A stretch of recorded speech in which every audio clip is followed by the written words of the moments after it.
So for the first time in a decade, I actually reached out to my counterpart at the Ministry of Public Security. No one at the FBI had done so, to engage. Ministry of Security, where's that? In mainland China. In mainland China, okay, thank you. To engage in a conversation to say, hey, can we have a certain number of these precursor chemicals listed in China so that they become illegal and illegal to trade. We're also working with our counterparts in places like India and Guatemala because the transshipment routes of the precursors, the Mexican drug cartels have gotten creative, and instead of coming directly to America are going into these countries. And we've had massive success in India and Guatemala, and in those governments, great partnerships in shutting down the ability to ship the precursors into those countries, which are ultimately destined to America. So those people that are working with security agencies have been working with you, is that accurate? Yes, sir. So I want to turn to a couple cases that are at the University of Michigan, where Chinese nationals, on behalf of the Chinese government, smuggled in illicit biological materials, stuff that can harm our agricultural industry. What actions are you taking as we see repeated stories of Chinese nationals doing this in the United States? So just that, sir. In this calendar year alone, as I was mentioning, our counterintelligence operations and cases brought against the Chinese are up by, I think, something like 40%. And specifically, the cases in Michigan show two threat streams, not just against our agricultural industry, which is a threat to national security, but they were also bringing in chemical agents and mushrooms, I'm not the exact expert, that would have ultimately hurt our population. We arrested and charged all of those individuals, and we were aggressively going after them in every single state because they weren't doing it in Michigan alone. Should research universities across the United States be doing a thorough job of vetting Chinese nationals that are coming to their universities? They should. Turning to spying in America, you know, we heard the stories about Senator Dianne Feinstein's driver, who was a Chinese spy. We're familiar with Linda Sun, who worked in Governor Hochul's office, Christine Fang in California. What are you doing to find these people who are Chinese spies that are trying to burrow themselves into the politics of America? Because we know it's happening, right? Yes, it is. And what our counterintelligence unit is doing is aggressively seeking the intelligence into where these individuals are working. Then we are utilizing our operational authorities to go in and investigate them either through our human source networks and collecting information through lawful process, online, search warrants, and data so that we can bring proper arrest charges and publicize to the world what they're doing here. And just because we've caught a few doesn't mean we've caught everybody. We've got a lot more to go. I get one more quick question in. The FBI arrested a judge in Wisconsin, Hannah Dugan, for interfering with a federal law enforcement operation. Could you tell us a little bit about that? And is a judge above the law here in the United States of America? Well, no one is, and that case is ongoing. But as you stated, and these allegations said, there was an interference in a lawfully executed federal law enforcement priority that was interfered with. I yield back, Mr. Chair. Gentleman yields back. The gentleman from Tennessee is recognized. Thank you, Mr. Chair. Director Patel, I believe you had primary importance in starting Operation Viper in Memphis. Is that correct? Yes, sir. And Operation Viper brought in the FBI, the DEA, the ATF to help the Memphis police in policing the city? That'll be phase two, sir. Phase one was FBI and local law enforcement in Memphis for the last few months. Okay. You did a good job, and the police director and the mayor have told me that has been helpful, the FBI working with the police. And the FBI are trained in law enforcement. They know Miranda rights, they know how to do policing, and they do a good job working with the police. Do you think that the National Guard is necessary to do the work that the FBI is doing now? Thank you. I do think it's necessary to finish it. What we've done is 500 arrests in Memphis and 110 federal indictments. But what we need to do is we've only secured a piece of where the criminal conduct is occurring in Memphis, and we can't work inside perimeters that are not established and safe, and we don't have the manpower to give us the space to fully go into the areas where the criminal activity remains. Well, are you suggesting that the National Guard is going to go into the more heavily crime areas? They're going to establish, like they did in Washington, D.C., perimeters where local law enforcement and the FBI, DEA, ATF, and U.S. Marshals can go into. We can't be going into all these areas knowing that they're extremely volatile and jeopardizing the safety of our agents. Did the National Guard do anything in Washington to help the FBI stay safe from these dangerous elements? They established perimeters. Established perimeter, and the criminals knew about it, so they... It was a visible force, sir, so they kind of saw it. Well, what you did, I commend you for what you did, and I think the FBI coming in, we have a crime problem in Memphis. The FBI has helped, DEA will help, and the ATF will help. I don't think the National Guard's going to help, and what I've seen, they're not trained in law enforcement, are they? No, sir. And so that could be a problem. Who will direct the National Guard in Memphis? Will it be, will they have control over your agents? No, sir, they won't. Who will have control over your agents? You?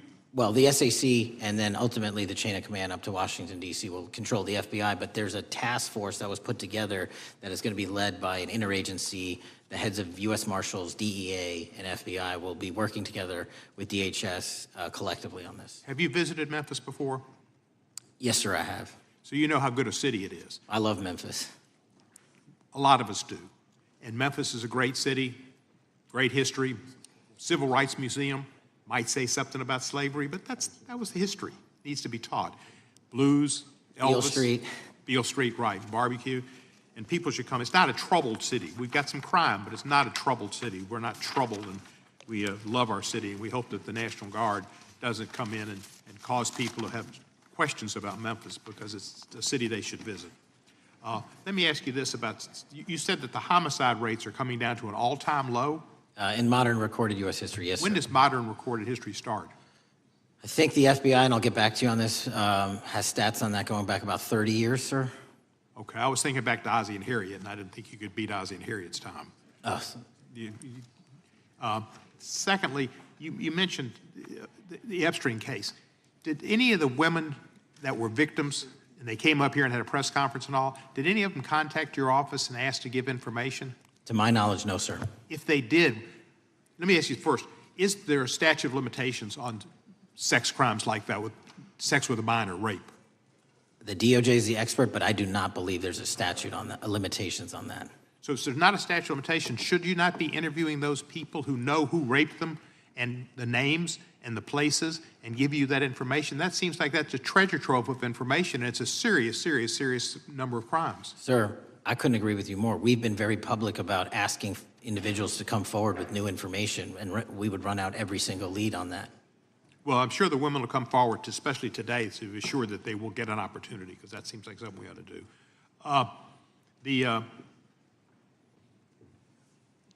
Mr. Driscoll, what was his reputation? I can't comment on Mr. Driscoll's matter. It's an ongoing litigation. Yeah, but his reputation you could tell us about. I can't tell you about his reputation. His work has been laid out in that lawsuit. How many of the FBI agents who worked on the January 6th case have been fired? I don't have that number, sir. Do you have a ballpark figure?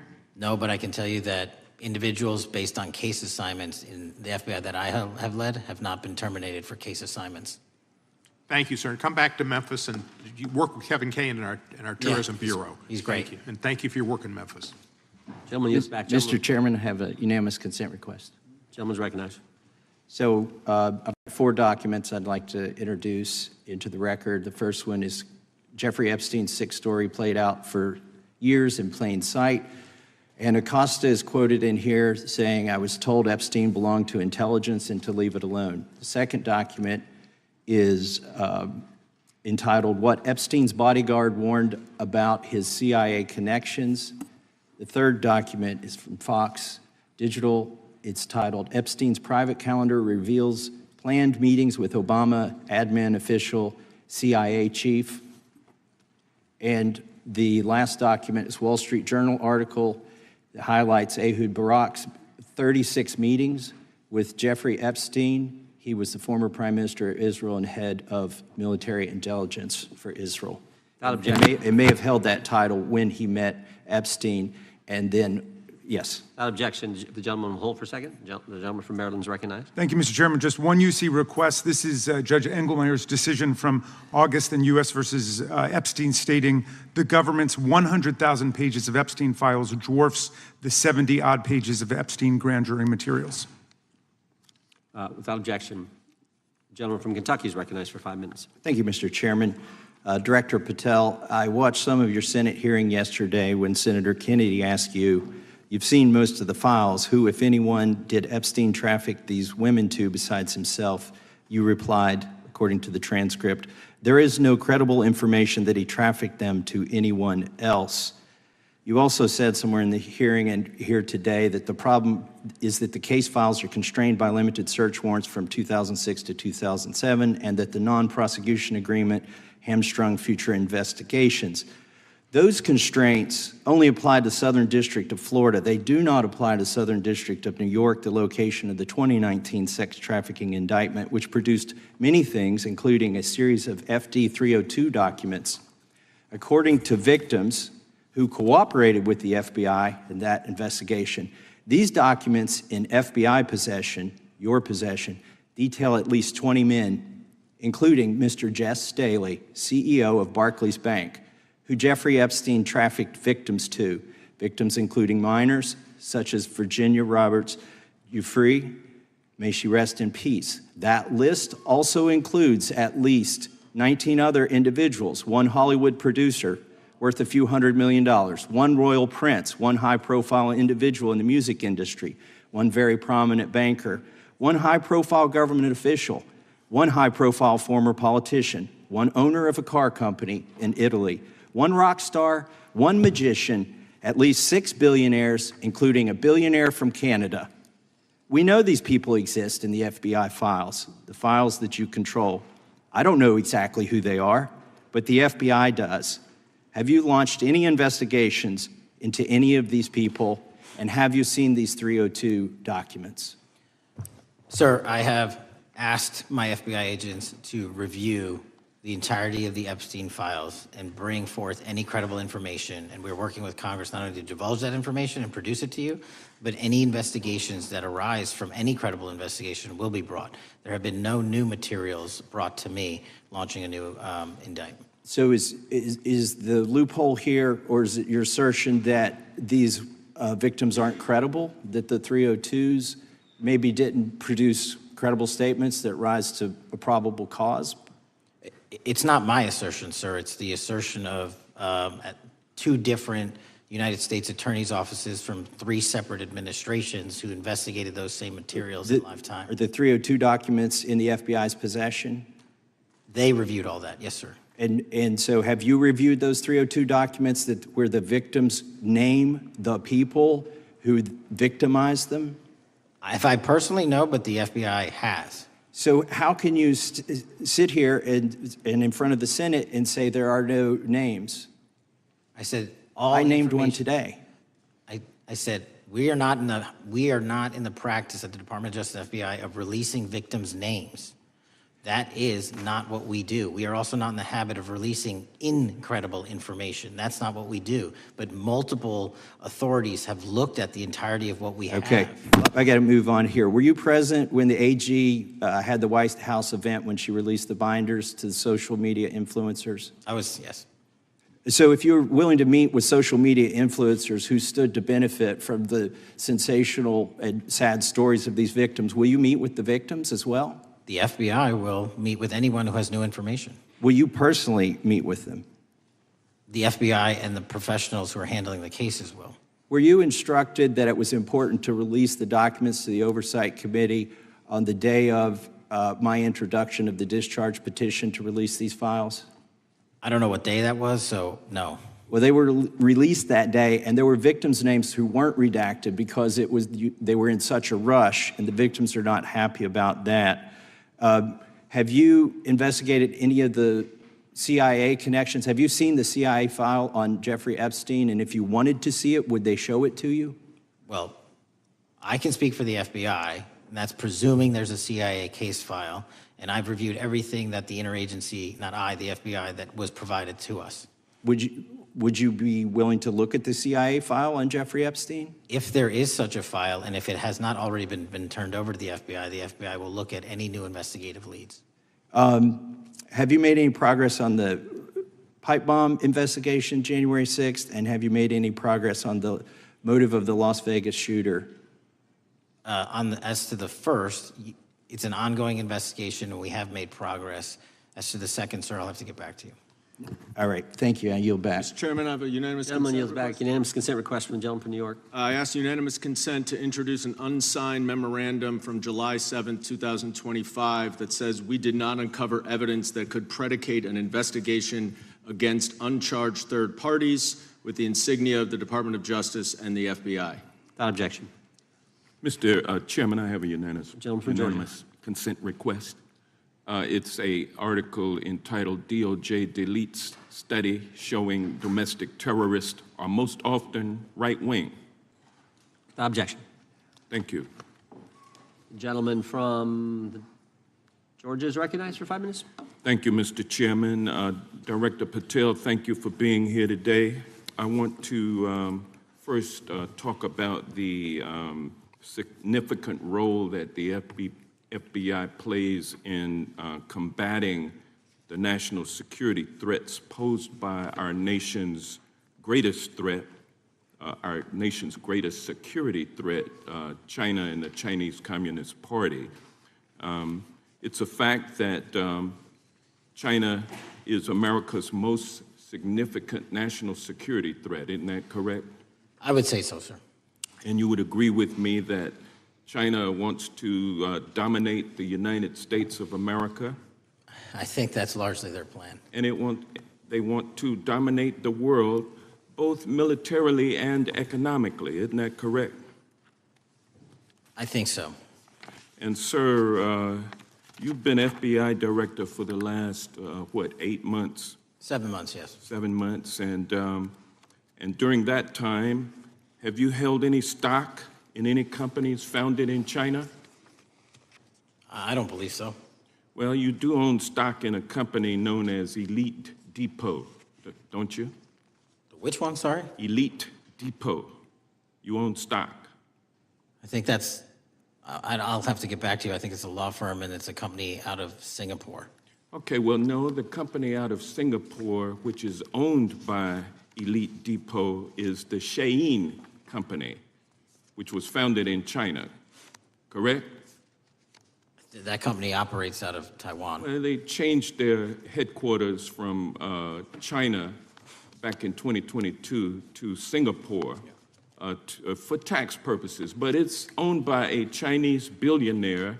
I think his name is Charlie Zhu, and you own stock in the company that owns Shein. Which I disclosed during my confirmation process. You certainly did. And now, do you still hold that stock in that Chinese company? Pursuant to the Department of Justice, who reviewed my material that was submitted during my confirmation process, I was able to hold certain stocks, and they made the decision. You still hold the stocks that you have? You still hold on to these Chinese stocks, these stocks in this Chinese company? I disagree that it's a Chinese company, but I was in the DOJ, when you're appointed, makes a call on what you can and can't possess. Well, now, let me ask you this. Chinese companies steal trademarks, they produce counterfeit products and sell them over the internet on platforms such as Shein. They steal intellectual property. They steal data from American companies, and to me it seems inconsistent with your role as FBI director that you would own stock in a company that is based in a country that is the nation's premier national security threat. It's like you are putting your own financial security over the security of the nation. I disagree with that characterization. Well, I think the American people look at it like it's a classic situation of the fox guarding the hen house. If the FBI is charged with investigating espionage, economic espionage by companies controlled by the Chinese Communist Party, and you are the director of the FBI, you've got a conflict of interest. Sir, I would just show if there's any intimation that I'm Why against. are you holding on to this stock? It wasn't a decision I made. And it's valued at up to $5 million as of when you last reported, correct? $5 million in No, stock? I don't follow it. You don't follow it, but you're still making money off of it. I don't have any money off of anything. Well, What I have done, Trump's trade policies directly impact the value of that Chinese stock. Won't you agree with that? which trade policy? I'm not a trade expert. Okay, all right. But I want to tell you Play this. crazy on me today. Let me ask you this question. Why are you hiding pedophiles? Why are you shielding pedophiles? Why are you protecting pedophiles? That is maybe the most offensive thing you could say to me, given the numbers. Well, you have not released Given the the Epstein numbers Files. of pedophiles. You are aware of the we have Epstein arrested- client list that was published in the 18,000 The gentleman has emails released? expired. The gentleman yields Can I just- back. Can you answer the Can question? I just respond? Of course, the gentleman can answer the question. Since I took over the FBI, there has been a 33% increase. Sir, all of that Encounter- started under Christopher Your time Wray. is done, but No, it didn't. the witness gets to All of answer that the started question, under and the then we'll go to our previous, next 33 FBI director, sir, and you're coming in here trying to take credit for something that a previous director Gentlemen, instituted and largely brought to conclusion. I take I no think it's credit. been clear that offensive. the It's director offensive. has numbers are so incorrect much also. better than the previous director. It's Dr. Patel, if you want to I take- answer the question. I take no credit. The men and women of the FBI have seen a 33% increase in the number of counterintelligence arrests out of the PRC. So all of a sudden, with And you the- coming in 7 months ago, and, Gentlemen's time has Heaven on earth. expired. and on sir, the pedophile American public not gonna accusation, go for that. we have arrested 1,500 child predators in the last 7 months. Under That's investigations more than initiated by anybody the prior Appreciate directorship. the director's good work, and we really appreciate that the time of the gentleman has expired. We now go to the gentleman from Texas. I thank the chairman. I thank the FBI director for coming before the committee. I assume the FBI director, Mr. Patel, I believe you probably agree with me that there is a significant organized effort on the left side of the political spectrum to advance criminal organizations being able to put more criminals out on the streets. And that what we've seen this in daily action. Are you familiar with the report that came out this last Monday from the Law Enforcement Legal Defense Fund? I'm not familiar with that, sorry. So this report came out this past Monday, and it said that significant amount of the money flowing out of George Soros and other leftist organizations and funders has been funding DAs and prosecutors, and quote, many of these DAs had never managed an office, prosecuted a criminal case, developed organizational policies. In dozens of America's largest cities and counties, this report finds these progressive district attorneys have outsourced core parts of the American criminal justice system to activists and political donors, taking direction and advice on everything from staffing decisions and communication strategy. Organizations, it's a complex web of donors going in through these organizations to put radical DAs and prosecutors out there, putting criminals on the streets. Does the FBI director agree that this exists and is a problem? I will accept the factual representation, and if that exists, it is a problem. The organizations such as TIDES, the Fair and Just Prosecution, Brenner Center for Justice, Partnership for Safety and Justice, the Vera Institute of Justice, the amount of dollars flowing from George Soros through and to these organizations and to the various prosecutors that have resulted in increased crime on our streets, including the brutal murder of the Ukrainian refugee in Charlotte. I bring that up because that is one component of the problem. In addition, we have an organized effort targeting our border.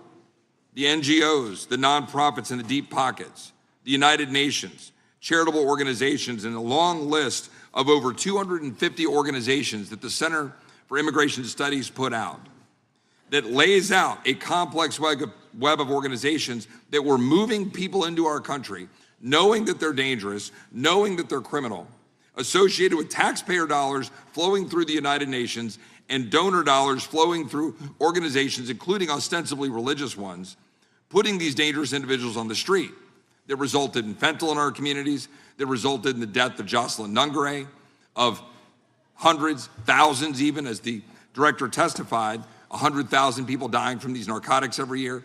All of this in an organized effort, a complete effort by the radical left to use taxpayer dollars and these dollars to put people on our streets.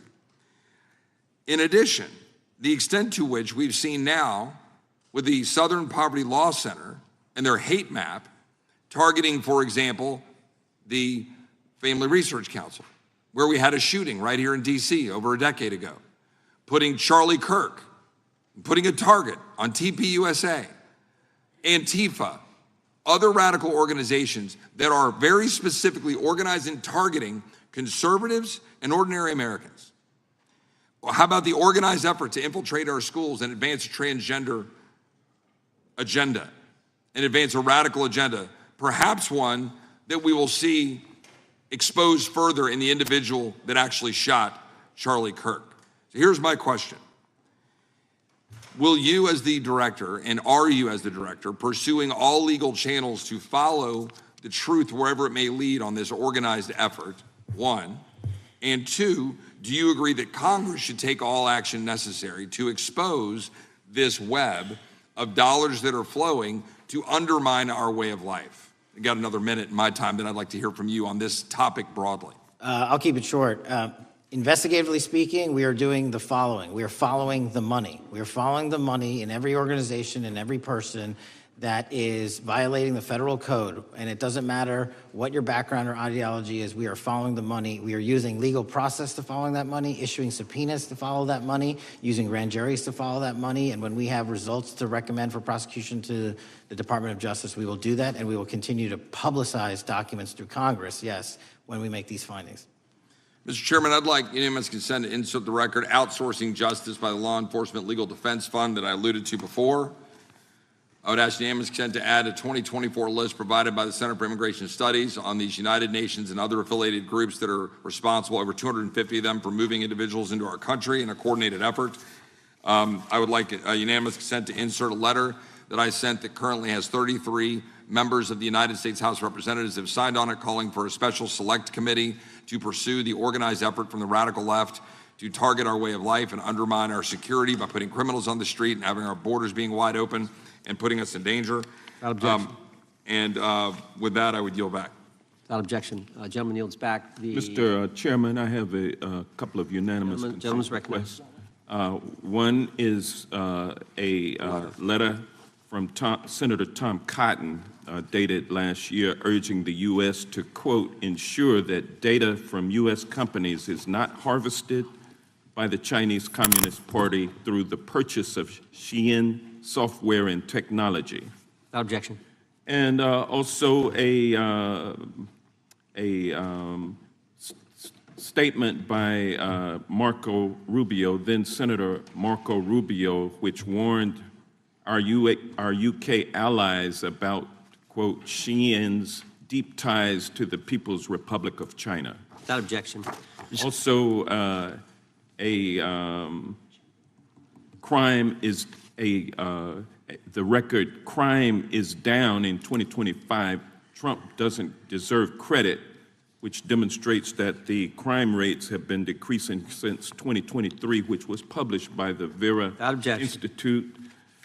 Also, a unanimous consent request to enter into the record a NPR report from July of 2024. GOP vows to make America safe again. Statistics contradict their growing crime claims. Without objection. Also, a report out of the American Presidency Project dated January 17, 2025, record low crime during the Biden-Harris administration. Without objection. Also, Joe Biden is correct that violent crime is near a 50-year low, which was a PolitiFact publication of May 2024. And last but not least, a FBI releases 2024 reported crimes in the nation statistics. These are FBI statistics published on August 5th, 2025, which tails decreases in murder, rape, aggravated assault, and robbery in 2024. Without objection. Gentleman from Kentucky is recognized for unanimous consent. Mr. Chairman, I ask unanimous consent to submit two sets of documents. The first is a series of emails from the victims of Jeffrey Epstein. They are making FOIA requests to get their own FBI files and not having any success. So I want to bring attention to that by submitting that to the record. The second document that I want to submit to the record, for the record, I know we don't usually read these. This one's not readable. It's completely redacted for the most part, the first 50 pages. This is actually the search warrant that was served on James O'Keefe for a diary that he had already given to the government 2 months before. And as it turns out, there were no indictments here, yet he still doesn't know why he was raided, and I think he deserves to know. So, Without objection. thank you. The chair now recognizes the gentleman from California. Director, the first time you saw Donald Trump's name was in the Epstein Files. Did you close the files or keep reading? I have reviewed not the entirety of the files, so I have. You haven't reviewed all of the Epstein Files? Personally, no. You're the director of the FBI. This is the largest sex trafficking case the FBI has ever been a part of. Buck stops at the top, and your testimony today is you have not reviewed all of the files. What I've been doing is been busy providing the safest country this country has seen in modern U.S. history in historic speed, because the men and women of the FBI are given the resources to reduce the homicide rate, to reduce the drug trafficking rate, to reduce the amount of children that are being trafficked, and the number of pedophiles. It sounds like those children being trafficked would appreciate the director reviewing the files. You said you don't know the number of times Trump's name appears in the files, so it could at least be 1,000 times. Is that right? The number is a total misleading factor. We have not released number at least anyone's be 1,000 name times? we have not released anyone's Could it name in at the least Epstein be files 1,000 that times? has not been credible. Director, And could it at we have least be 1,000 released times? every piece of legally permissible information. Okay, you can so- characterize the numbers however you want it. Reclaiming my time, Director. It sounds like if you don't know the number, it could at least be 1,000 times. Which It's not. leads me, It's not. is it at least 500 times? No. Is it at least 100 times? No. Then what's the number? I don't know the number, but it's not that. Do you think it might be your job to know the number? My job is to provide for the safety and security of this country. My job is not to engage in political And that innuendo includes protecting so you can go sexual out to the assault sticks victims. and get your 20-second hit in your fundraising reclaiming my article. time, So Director. keep going, reclaiming your time, because the Director, people of California If are being Trump- if the underserved by president- your If the representation. president is not implicated, why not release everything that involves him? We have released everything, the president and anyone else's side, that is credible and lawfully be able to be released. Your fixation on this matter and baseless accusations that I'm hiding also child Mr. Massey's pedophiles is disgusting. interest. Anyone that says that needs to look at the stats alone. And go back to the state of California, who's receiving the biggest surge in FBI resources through my redeployment, because the cities of Los Angeles, San Diego, and San Reclaiming Francisco my time, need it. Director. Remembering your oath to tell the truth, did you ever tell Donald Trump his name is in the files? I have never spoken to President Trump about the Epstein files. Did you ever tell the Attorney General that Donald Trump's name is in the Epstein files? The Attorney General and I have had numerous discussions about the entirety of the Epstein files and the reviews conducted by our team. Did you tell the Attorney General that Donald Trump's name is in the Epstein files? And we have released where President Trump's name is in the It's a simple attorney's question. file. Did you tell the Attorney General that the President's name is in the Epstein files? During many conversations that the Attorney General and I have had on the matter of Epstein, we have reviewed The question is painstakingly simple. who Did you can tell be- the Attorney General that Donald Trump's name is in the Epstein files? Yes or no? Why don't you try spelling it out if Yes you're or going to mock no, me? Director? Use the alphabet. Yes or no? No? A, B, C, Director, D, E, F? it Don't wanna sounds do like it? you don't want to tell us. Did you tell the Attorney General that Donald Trump's name was in the Epstein files? Why don't you try serving your Director, constituency did by you tell the focusing on Attorney reducing General violent that Donald crime in this Trump's name- country and the number of pedophiles that are Director, legally reclaiming harbored my time, in your Director. sanctuary cities in Director, California? reclaiming I'll my work with time. you on that. Do Regular you wanna order, Mr. work with us Chairman. on that? Director, Time reclaiming my belongs to the time. gentleman from California. Did you tell the Attorney General that Donald Trump's name is in the Epstein files? Yes or Question no? has been asked and answered. You've not answered it, and we will take your evasiveness as a consciousness of guilt. Director, did Donald Trump ever say to you, just find and release the entire truth? Don't worry if I'm in it? The instructions from the administration were to release all credible information, and we have done that. Did Donald Trump ever provide information about Jeffrey Epstein as an informant? Donald Trump has not been, and I can only speak for the FBI, an informant of the FBI. So, Director, you've played this cute shell game where you say you can't release everything because the court has said that it legally is not allowed to be released, but the court calls bullshit. Judge Richard Berman said that when you went to the court, quote, information contained in the Epstein grand jury transcripts pales in comparison to Epstein investigation information and materials in the hands of the Department of Justice. So let's move on, Director. You wrote a book called Government Gangsters. You identified 20 individuals in that book. You put me on that list, at the top of the list. Thank you. My children find it flattering. 20 of those individuals have been investigated or have had adverse actions. Director, considering that you have identified these people as, quote, government gangsters, will you recuse yourself from making any investigation decisions about these individuals? Anyone that has been terminated at the FBI has been done so the because question they failed again, to meet the muster Director, in their constitutional I will obligation. work on the audio-visual capabilities. I'm going to borrow your terminology and call bullshit on your entire career in Congress. Reclaiming my time, it has been Director. a disgrace to the American Director, I'm people. reclaiming my You time. can reclaim your time all you want. Mr. Chairman, you're Try and going to allow a protect the witness to citizens speak of this California. way? Mr. Chairman, would you give... Recuse yourself, Director. The gentleman has no time to... Mr. Chairman, would you Mr. admonish the Chairman, point of- witness not to insult members? The gentleman has no time. Mr. Chairman, The just... committee will remember. Quick point of order.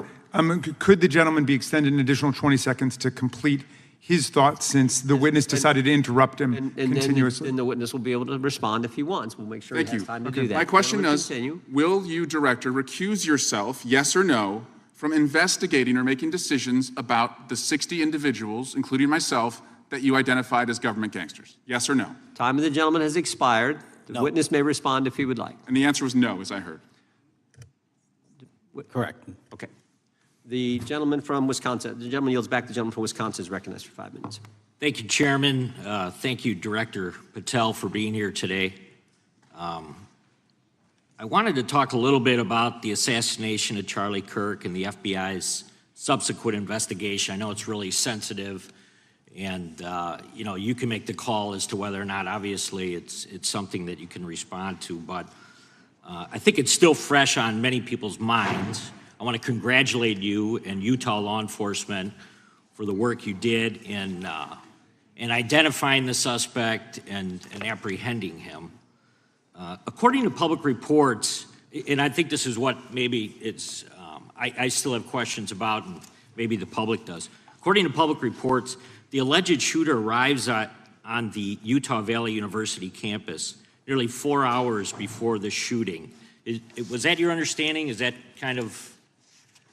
I'll let the public reports reflect themselves. I don't have the exact timeline. Okay. So we don't have any idea kind of his prep or how he set up or how he utilized that time when he first showed up on campus? All of those are being currently investigated through our cell phone analysis and through our witness interviews. And the state of Utah has now announced charges seeking the death penalty against this suspect. So we're a little limited in what we can continue to say. Sure, I understand. And the suspect, like you referred to, is then captured on security footage jumping off the roof of the alleged shooting location, the Losey Center. Do we have any idea how the suspect got up on the roof in the first place? I think for members of Congress, especially after Butler in Pennsylvania, it's just unimaginable that there could be some type of security breakdown prior to an event of that size where somebody could access a rooftop. So not commenting on the case, but having gone to the crime scene and walked the steps that we believe were taken, the roof was actually readily accessible through an exterior stairwell, so anyone could have gotten on it. Okay. The suspect flees on foot to kind of this wooded area where he drops the rifle, wraps it in a towel, and then proceeds to his staged vehicle and basically drives home. So do we have any idea what the towel was about? Was it used later to identify a place where the firearm was left, or?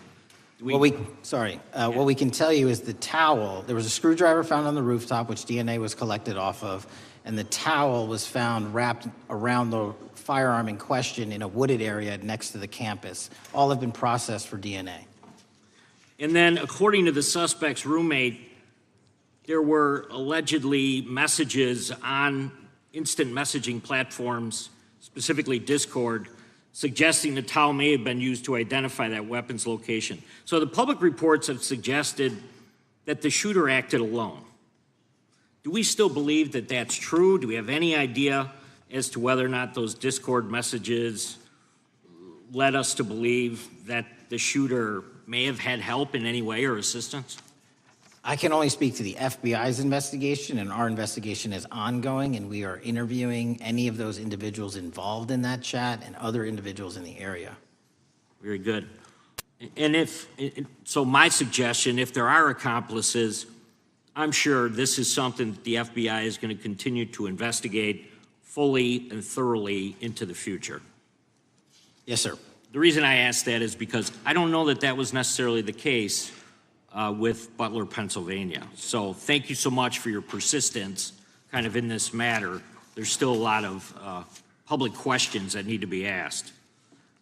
Let me shift to another topic very quickly. On July 31st, 2025, the DOJ and the CIA declassified the Annex to Special Counsel John Durham's 2023 report on Operation Crossfire Hurricane. The 29-page Durham Annex contains previously classified information about, among other things, the investigative referral of the Clinton campaign plan.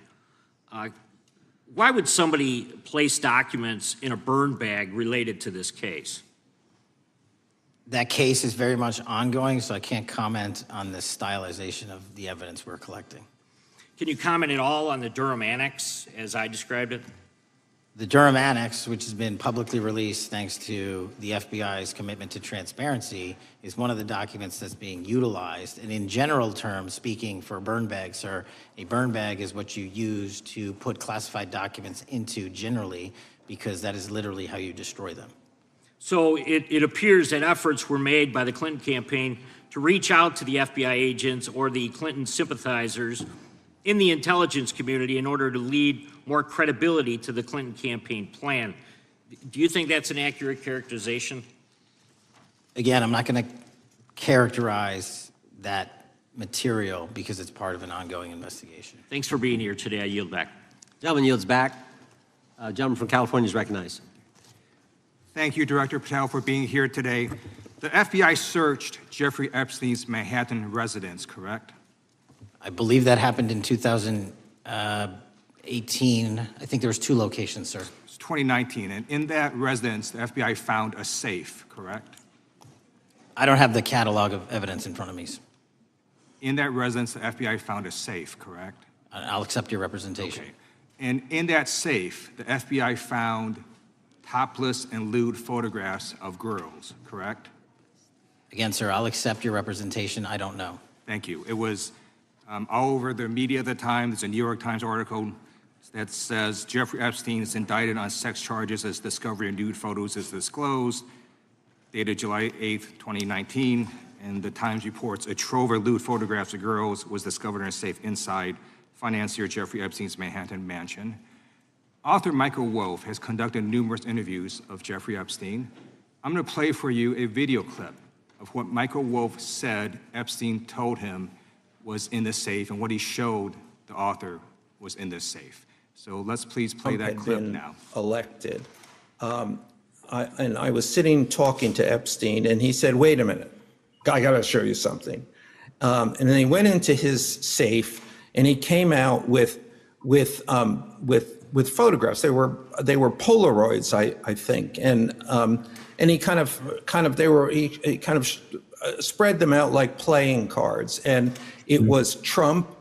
I mean, I think there were a dozen of them, and it was Trump with girls of an uncertain age at Epstein's Palm Beach house, where all of the things that he would ultimately be accused of took place. And I remember very vividly 3 of them. There are 2 in which Trump is, the girls, topless girls, are sitting on Trump's lap. And then a 3rd in which he has a stain on the front of his pants, and the girls are kind of pointing at it, sort of bent over, laughing. So, Director Patel, I'm going to ask you a very broad and general question. As you know, Donald Trump and Jeffrey Epstein were friends. There are, of course, photos showing Donald Trump together with Epstein, correct? I don't have the entirety of the photographs, but I think they've been photographed in public together. All right. Are there any photos showing Donald Trump with girls of an uncertain age? No, How do you know that? because that information would have been brought to light by multiple administrations and FBI investigators over the course of the last 20 years. Well, you know what? That's just not true, because no one knew about the creepy birthday message that Donald Trump wrote to Jeffrey Epstein until the Wall Street Journal disclosed it, and then all of a sudden, the Epstein estate provides it to Congress. Well, So certainly, you weren't there at the search. You don't know what Epstein may or may not have done with those photographs even prior to the search. Maybe someone has it. Maybe the Epstein estate has it. You raise a great point. So I'm going to ask you, have you asked to talk to Michael Wolff? You raise a great point. I haven't personally asked to talk to Has the Michael FBI Wolff, asked? but you the to Michael Wolff? FBI, I'll get back to you if the FBI specifically So Michael Wolff asked has ever.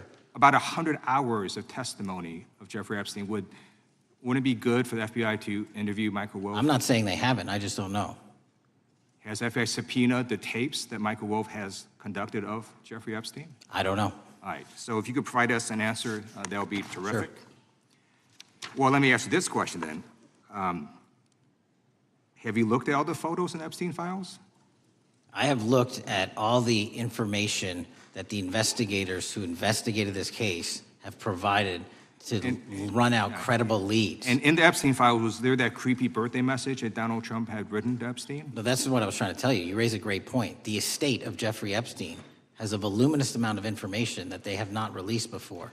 Okay, so that's great. So wouldn't it be great if FBI subpoenaed the estate of Jeffrey Epstein for all that information? The estate is under no obligation to provide that material, even pursuant to a subpoena. That's a great point. Yeah, that's just false. Okay. That's just false. You're the frickin' FBI. You can subpoena the information from the estate, and you better do that.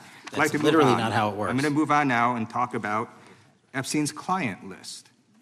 You confirmed that it exists. Attorney General Pam Bondi confirmed earlier this year that it exists. So I just want to ask you a simple question. Is Prince Andrew on Epstein's client list?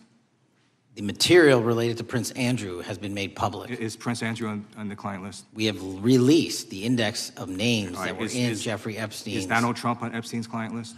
The index has been released, and the index will speak for So I'm itself. just going to say, America, there's a huge red flag. The FBI director could not answer whether Donald Trump was on Epstein's Gentleman's time client has list. expired. I Chair yield now back. recognizes the gentleman from Virginia. Thank you, Mr. Chairman. I want to thank the director for being here and for his work over the last several months, removing the taint of partisanship that has infected the intelligence community over the past several years under the last administration, under the last several directors, standing up for law enforcement, standing up for the brave men and women who work in your agency. But to set the record straight, you know, we have to correct the record. And the record, early days of the first Trump administration saw a dramatic spike in news stories that contained sensitive and sometimes classified details about the FBI's bogus Russia probe, about a leak a day. It's unacceptable that senior FBI officials coordinated to leak classified information to try and harm President Trump. Documents produced to the committee in August of this year revealed that the FBI interviewed a former intelligence committee staffer who gave details on a systematic process through which leaks of classified information were affected by then Chairman, now Senator Adam Schiff. Were these findings escalated within the Bureau's chain of command, and if so, to what level? Sorry, were the findings escalated? Were these findings that were given to us escalated within the Bureau's chain of command, and if so, what level? Did you receive this information? That entire matter is currently under investigation by the people at the FBI that handle leaks of classified information. All right, it's good to know that there is an ongoing investigation. Can you tell me whether these leaks to the media compromised any ongoing FBI investigations during the Trump-Russia probe? I can tell you, generally speaking, the leaks of classified information are detrimental to any work the FBI is doing. Now, former Director James Comey testified before the Senate Judiciary Committee that he had never been an anonymous source, nor authorized anyone to be an anonymous source in news reports about matters relating to the Trump investigation or the Clinton investigation. Was Comey's testimony true? In reference to Director Comey, I'm very limited in what I can say because of what the current status of those matters are with the FBI and the Department of Justice. When I am able to make those public, I will. Can you tell me if there's an ongoing investigation there? Again, without identifying any individuals related to the information you're generally speaking about, there is an ongoing matter that has been under review by the Department and the FBI for some time. Because we know that the documents that we received last month revealed that former Director Comey used Columbia University law professor as a conduit to leak stories to the media that contained classified information. Let me move on to the way that the FISA process was weaponized by past directors. Prior to your confirmation, you raised concerns about government misuse of FISA, including Section 702, stating that FISA was in need of major reform. Specifically, you highlighted that the Fisk report that the FBI had conducted 278,000 improper searches of the FISA database. Do you remain concerned about governmental abuse of FISA in Section 702? I'm always concerned, but what we've done since I became FBI director is implement new audit systems. We are nearing 100% review of the 702 query system that you are specifically referring to, and we've also eliminated anyone that has ever touched that database that has in any way made a mistake, whether intentional or not. And we have also identified a system in which those going forward who misuse the 702 system, they don't get 2 strikes. They get 1 and you're done. Okay, I'm glad you mentioned you're continuing to audit because, as you know, in May, the New York Times reported you closed the FBI's Office of Internal Auditing. Can you explain why you decided to close this office? Yeah, because under the new restructuring of the FBI, to save resources, there were 2 different places doing the exact same thing. We have a specific division dedicated to audits. I didn't need another audit system doing the audits again. And so we folded some of those folks with their expertise into our specific division and then took the rest of those folks and are moving them out across the country. Under previous FBI leadership, FBI agents were found to have lied to the Fisk. There have been hundreds of thousands of violations of the querying standards. In light of past violations, what action is the FBI taking to ensure that similar abuses do not occur in the future? Exactly what I've outlined. You cannot have access to the 702 query system if you improperly queried that system at all at any time in your career. Okay, at a Senate hearing 2 years ago, your predecessor, Director Wray, testified FBI had previously purchased U.S. phone geolocation data for a specific national security pilot project and further stated that the project had not been active for some time and that the FBI relies on court-authorized process to obtain location data from companies. Does the FBI purchase location data or any other data of Americans from data brokers? I don't believe so, but I'll get back to you. Thank you, that'd be important. I appreciate that. I yield back. Gentleman yields back. Gentleman from Washington's recognized. Thank you, Mr. Chairman. Mr. Patel, before you joined the FBI, you had very strong opinions about what the FBI was hiding regarding Jeffrey Epstein. In a September 2023 interview with Glenn Beck, you said the Black Book is under the, quote, direct control of the director of the FBI. In December 2023, you said, let us know who the pedophiles are. Even for a short time after becoming FBI director, in February of 2025, you tweeted, quote, there will be no cover-ups, no missing documents, no stone left unturned. In June, you told Joe Rogan, quote, we've reviewed all the information, we're gonna give you every single thing we have and can. But then suddenly in July, everything changed. You and Attorney General Pam Bondi released one video and said that there was nothing more to see. Your July memo says you uncovered more than 300 gigabytes of data and physical evidence, but that you had decided no further disclosure would be appropriate or warranted. That is a quote. I think what happened, Mr. Patel, is that suddenly you discovered that Donald Trump's name was all over these files, and you started a giant cover-up. So you are under oath, Mr. Patel. You just testified to Mr. Swalwell that you did not speak to the president about the Epstein files. To your knowledge, did Attorney General Pam Bondi speak to the president about what was in the Epstein files? I can't speak for Attorney General Pam Bondi. So to your knowledge, you don't have any information. The question was, do you have any knowledge? Do you have any knowledge? I can't speak. You are refusing to answer the question, so let me tell you that the Wall Street Journal reported that in May, Bondi told Trump that he was in the Epstein files, and at the same meeting said that the DOJ did not plan to release the files. Yesterday, you testified to Senator Kennedy that there was, quote, no credible information that Epstein trafficked girls to anyone else, and that you have, quote, continuously and publicly asked the public to come forward with more information and we'll look into it. Today, in response to Mr. Massey's question, you appear to say that the survivors were not credible. These are survivors. That's not at all what I said. Okay, great. I'm going to ask you this in a second, but let me tell you about then the don't lie about survivors, me. and let's bring them up here into the room. These are women who came to the Hill and testified that they were groomed and raped at the age of 14 and 16 years old, and they called to meet with the president and to meet with the FBI and to have people investigate their claims. Some of them have never testified before. If you are so interested in getting the public to submit any information, why have you not met with them? You said you haven't met with them. Have you met with them? I'll give you one more chance. My job as the FBI director is to Is invite the all answer yes or investigative no leads. to whether or not you met with these women who were sexually abused and raped?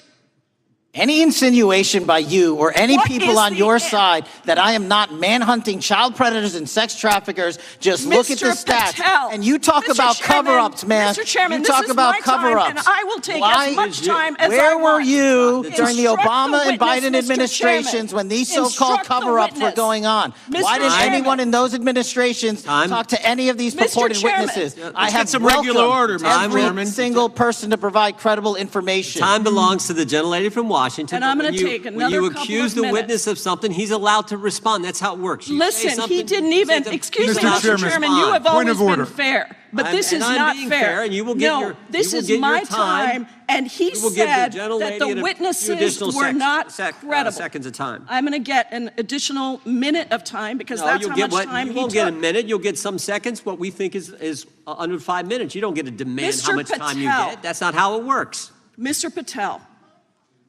are the victims of the Jeffrey Epstein horrific trafficking ring, are they credible? Any person with information about ongoing sexual I'm trafficking. asking you if they're credible. Ma'am, I'm Are commenting they on the credible? evidence we have. But And we have routinely asked for people to come forward with more evidence, and we will look at Mr. it. And the evidence that we have was the same evidence that the Biden and Patel, Obama Justice Departments Mr. had. Patel, And they this is determined, not new. me, they determined that that Chairman, information was not Mr. credible. Chairman, he's not letting me even ask my questions. You This is ask the ridiculous. questions, he gives an answer. You may not like what he says, No, but that I'm doesn't mean you get to asking- interrupt He's not answering him. my question. Mr. Chairman, have could we an- restore the gentlelady 45 seconds so she We can will complete give her her question? additional 30 seconds, which is what I said I'm earlier. going to keep taking my time because you'll take here's the time thing. that you get. You get are 30 not seconds. answering the question. The question I is, have. You just don't like the these answer. are these women credible? It's a yes or no answer. I have answered the question. Well, and I what is keep the telling answer? you, I'm the only FBI director that has welcomed new information in this case. This You're not- administration is the only one that has welcomed any new information in this Is there case. a yes or no to whether Present the new victims credible are information. credible?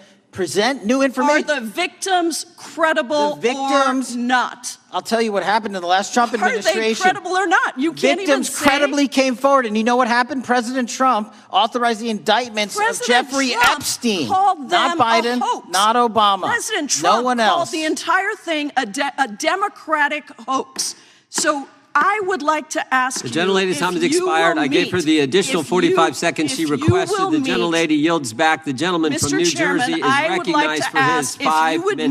meet with the women who were sexually time does not belong- abused and raped and groomed time does at not the belong ages to the of gentlelady from 14 Washington. and The time now 16 belongs- years old. Are the you time- going to cover up? No, I'm Are not you gonna- going to I'm continue gonna to recognize cover the up gentleman for from the New Jersey rich for and his 5 minutes. powerful men, including those that might be on this committee? I can yell Or too, are Mr. you Chairman, going but I don't want to to yell allow above them this. to The time belongs testify? to the gentleman from New Jersey. I Are you appreciate the going to allow gentlelady them to yielding testify, back. Mr. Patel?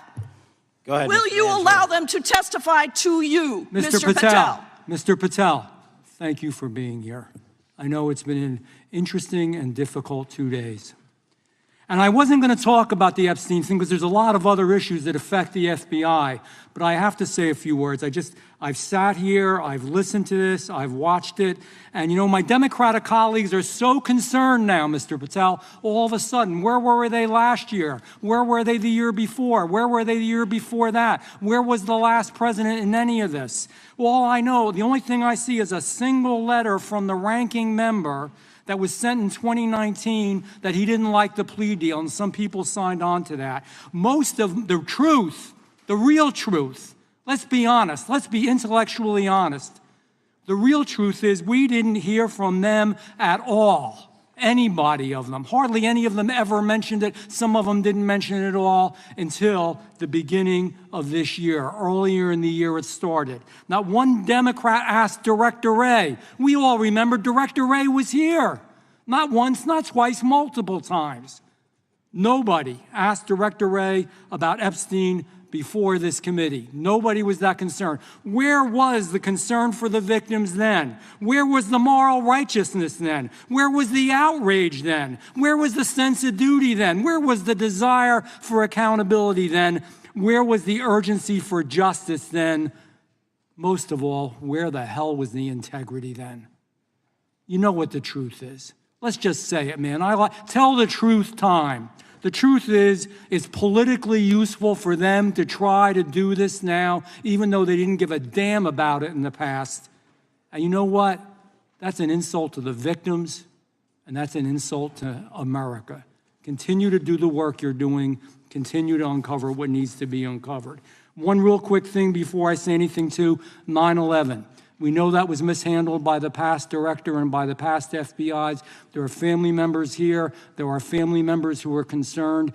God Almighty, we want to get to the truth of that. I ask you, please, to meet with them, to talk to them, and to investigate this with truth. You know, in the Biden administration, we went through a very dark and difficult period of time. The FBI trust was broken with the people. Catholics were, this is the stuff we've been talking about, were labeled radical threats for praying in their churches with their rosaries. Parents at school boards were called terrorists for standing up for their children. Hindu holy men in New Jersey. We have the largest Hindu temple in the world. They were attacked. They were put up against the wall with guns to their heads. So it isn't just a Catholic or Christian thing. American Jews were targeted in colleges and universities, and a lot of folks in the FBI, in the past FBI, not this one, didn't give a damn. We can't go back to targeting religion. We can't go back to silencing free speech. The Biden administration did that. So I got questions for you. Hopefully thoughtful questions that you can answer for us in a thoughtful way. How is this FBI now, under your leadership, how are we restoring trust for Catholics, for Hindus, for Jews, for parents, for all the other, for just American people that were targeted by FISA because they had a different viewpoint? How are we restoring that trust in the FBI? In multiple ways, sir. One, and maybe most importantly, is through transparency and providing the American public with the material so they can see, read it themselves as to what the abuses were in the past, whether it relates to the Catholic memo or the Hindu incident you talked about at the largest temple in North America.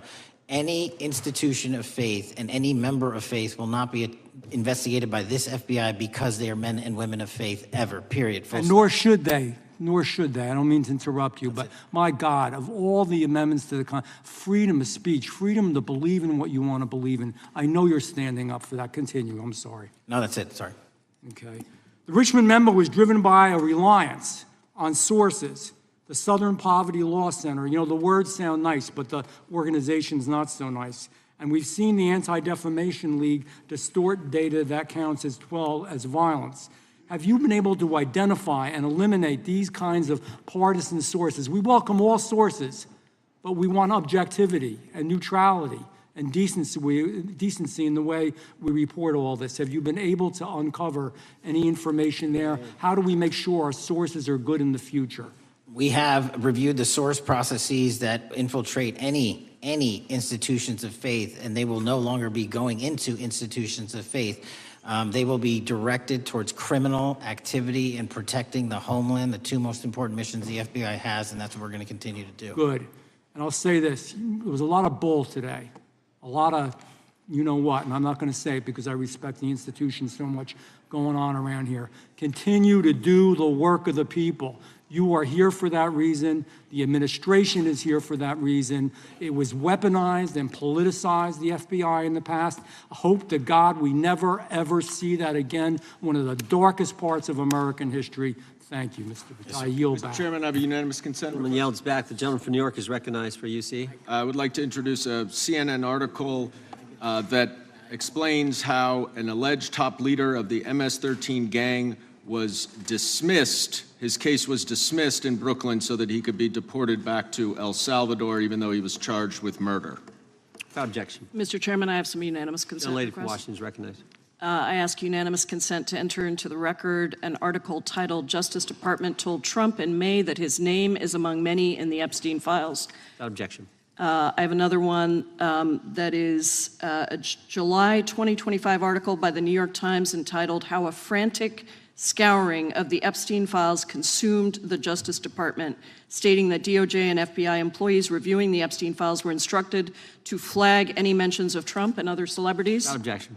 And I have another unanimous consent request to enter into the record an August 2025 article by The Guardian entitled "Ghislaine Maxwell Hinted at Epstein's Ties to Trump Officials. Why Wasn't She Pressed for Names?" stating that Maxwell told Deputy U.S. Attorney Todd Blanche that some of the, quote, cast of characters around Epstein are in Trump's cabinet. Without objection. Chair now recognizes the gentlelady from Pennsylvania. Thank you, Mr. Chairman, and thank you, Mr. Patel, for coming before us to testify today. I am concerned by your repeated claims that you're not able to disclose anything further about the Epstein investigation and files, and that there's no evidence of a broader conspiracy or other people who should be charged, because the American people aren't buying that you've been transparent or that there's nothing further to be seen. In your exchange with my colleague, Mr. Roy, you reiterated something that I heard you say yesterday in your Senate testimony, and that is, under your direction, the FBI will always follow the money. Is that right? The money, did you say? Yes. Yes, you said you'll follow the money. That's great. And just now you said you welcome the opportunity to investigate new evidence. So there has been significant recent reporting just in the last couple of weeks that after Jeffrey Epstein was arrested, 4 major banks flagged more than $1.5 billion in suspicious transactions connected to him that suggested a massive conspiracy related to his child sex trafficking activities. Director Patel, has the FBI reviewed the $1.5 billion in suspicious bank transactions flagged to the government relating to Epstein and his co-conspirators? I know the FBI has reviewed numerous SARs. I don't know the totality of that number. Okay, can you provide us with that number? I'll get back to you. Okay. And have you initiated any new investigation of those bank transactions since, say, September 8th, when the new reporting came out? I'll check with the Treasury Department because they're the lead on that. Okay, so Director Patel, how many individuals or entities has the FBI interviewed, subpoenaed, or compelled to testify? Can you give us those numbers with respect to these bank transactions? Not off the top of my head. I'll have to work with Treasury. Okay. We're concerned, you see, because you say you're going after child predators, but we are. Obviously this is how you follow the money, is if you follow the bank transactions that apparently enabled the child sex trafficking. Would you agree? It's one of the valuable investigative tools is to follow the money. Okay. Have Jeffrey Epstein's victims have asked us to ask you whether or not you've investigated Epstein's lawyers, the lawyers who facilitated those payments. Have you subpoenaed or questioned any of those lawyers? So in 2018 and 19, what I recollect is many, if not every one of those lawyers was part of the investigation. But you weren't there at that time, right? I wasn't there. Okay. So can you get us the names and the numbers of who was investigated then with respect to those lawyers? As long as I'm allowed to release it, absolutely. Okay. Well, if we provide you with subpoenas, I assume you can release it. Is that right? We have a current subpoena, and we're working with Congress to provide it. Okay. You've said that the Acosta investigation had an original sin. Mm-hmm. What do you mean by that?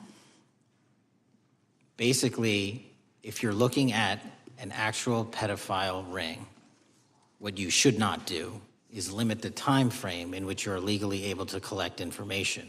So search warrants that Mr. Acosta utilized in 2006 and 7 leading to the 2008 plea agreement had a very specific narrow window of years, I think 3 or 4 years.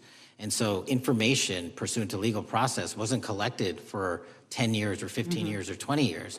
It also, subpoenas were not sent out to hundreds of witnesses at the time, hundreds of victims at the time. None of that was done. None of these people were put in grand juries. And so the totality of information from the jump, instead of being this big, was like this. And that, in my opinion, is not how you run an investigation if you're trying to break a sex trafficking ring. So you're now in charge of the FBI. Why haven't you done that investigation?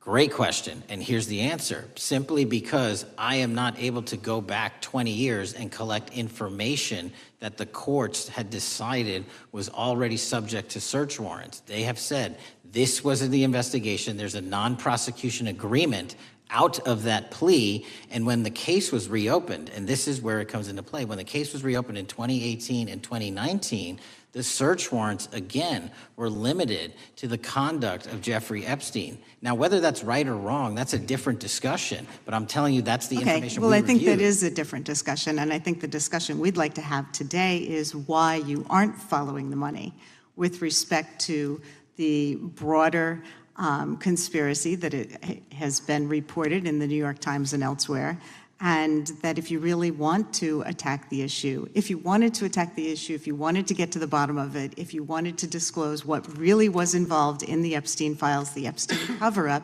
that you would be taking very different actions that you are today. I do want to seek unanimous consent to enter into the record the New York Times September 8th, 2025 article, How J.P. Morgan Enabled the Crimes of Jeffrey Epstein. Objection. And also an article dated July 17th, 2025, in the Epstein case, Follow the Money. Objection. Okay, thank you. Gentlelady yields back. Mr. Chairman. Gentleman from Maryland is recognized. Thank you much. Pursuant to Clause 2K6 of Rule 11, I move that the committee subpoena the CEOs of 4 banks, J.P. Morgan, that's Jamie Dimon, Bank of New York Mellon, Robin Vince, Bank of America, Brian Moynihan, and Deutsche Bank, Christian Sowing, in order to get the suspicious transaction reports. These 4 banks have flagged to the government $1.5 billion in suspicious transactions related to the sex trafficking crimes and conspiracy of Epstein, Maxwell, and all of their collaborators. And as you know, Mr. Chairman, we got the SARS reports for Hunter Biden totaling around $20 million. And so these $1.5 billion in SARS reports we should get, especially since the director doesn't seem to be forthcoming. And I request that we do this immediately. I think the director's been very forthcoming. We will hold any motion to subpoena in abeyance until the conclusion of the hearing. The chair now recognizes the gentleman from Texas. Thank you, Mr. Chairman. Thank you, Director Patel, for being here. It is quite clear that certain members of this committee, they want their 15 seconds on TV, stamping and coming. Maybe it's for fundraising. Maybe they're struggling in their district. They need a little bump. But they turn a committee into a clown show, and that's what we're seeing. You're being unjustly attacked today. I watched the Senate hearings yesterday. You were attacked there. We know there's an agenda. There's always an agenda. It's the same characters with the same personalities, the same objective, and that is destroy the mega movement. You're being attacked, Director, is because you're effective. You highlighted what you've been doing in D.C. with the president in reducing violent crime. You're very effective. Another individual that was very effective with meaningful debate and dialogue was Charlie Kirk. And they killed him for it. Charlie Kirk was a man of faith. First and foremost, he loved his Lord Jesus. He loved his family. Beautiful wife, beautiful children. Just a remarkable, honorable man that was silenced with this assassin's bullet. I would say if Charlie Kirk lived in the biblical times, he'd have been the 13th disciple.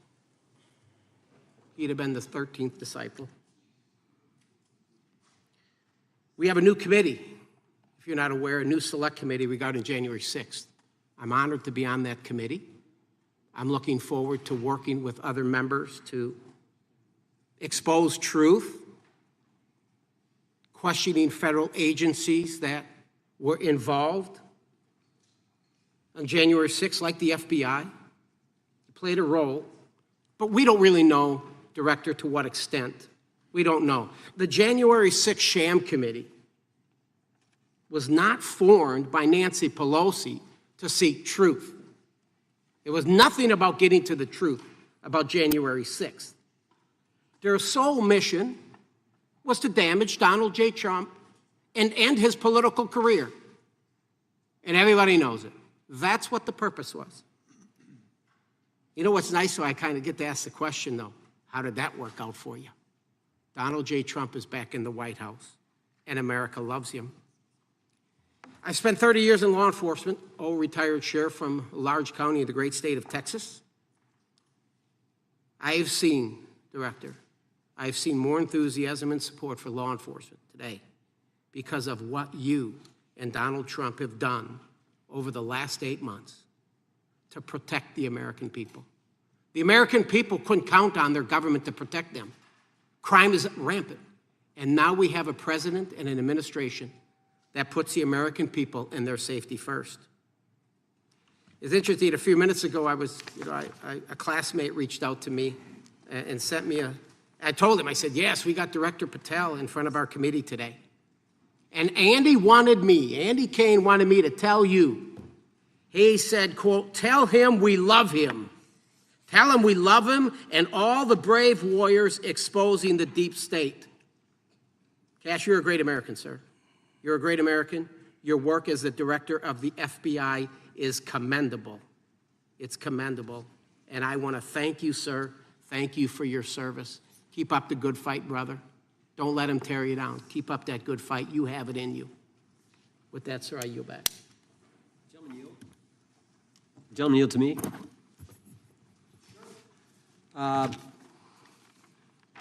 Director Patel, there were 26, the gentleman mentioned the select committee, there were 26 confidential human sources at the Capitol on January 6, 2021. 4 entered the Capitol and thereby broke the law. Do you know if those individuals were being paid by the Ray FBI? So we've provided 600 pages of documents to this committee alone regarding January 6th. That's 600 pages more than any of my predecessors. Yep. Generally speaking, confidential human sources are always paid by the FBI. That's how it works. I can't speak to the specifics on each one and how much they make. And we appreciate it. We've reviewed some of that material, and you've given us a lot of material that we didn't get from Director Ray. That specific question, I think, is important to the American people. Were people who were confidential human sources of the FBI who broke the law, one was recommended for prosecution, my understanding is, by the information we've received from you. Were they actually paid by the very taxpayers who may have got charged with the same offense? I think that's important for us to understand. I'll get back to you on that. Thank you. Chair now recognizes the gentleman from California. Thank you, Mr. Chair. Welcome, Director Patel. I want to focus a little bit on domestic terrorism. We have a graph here, data up to 2021, but as you can tell, domestic terrorism is on the rise. Nation, our citizens under threat.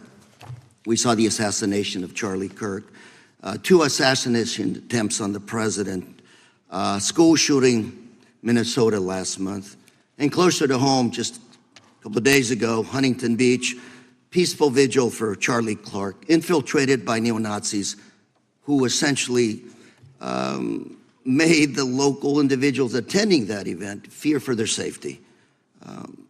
All of us know that a lot of these domestic attacks are by lone wolves, but yet they do leave clues, social media or elsewhere. Director Patel, you're it. You're the thin blue line. The FBI, your job to protect our citizens back home from those that would harm us. You have to find the needle in the haystack. Takes a lot of work, a lot of resources. Talking to my local sheriff this morning who said they're concerned. Federal cuts to local grants that help them do the job.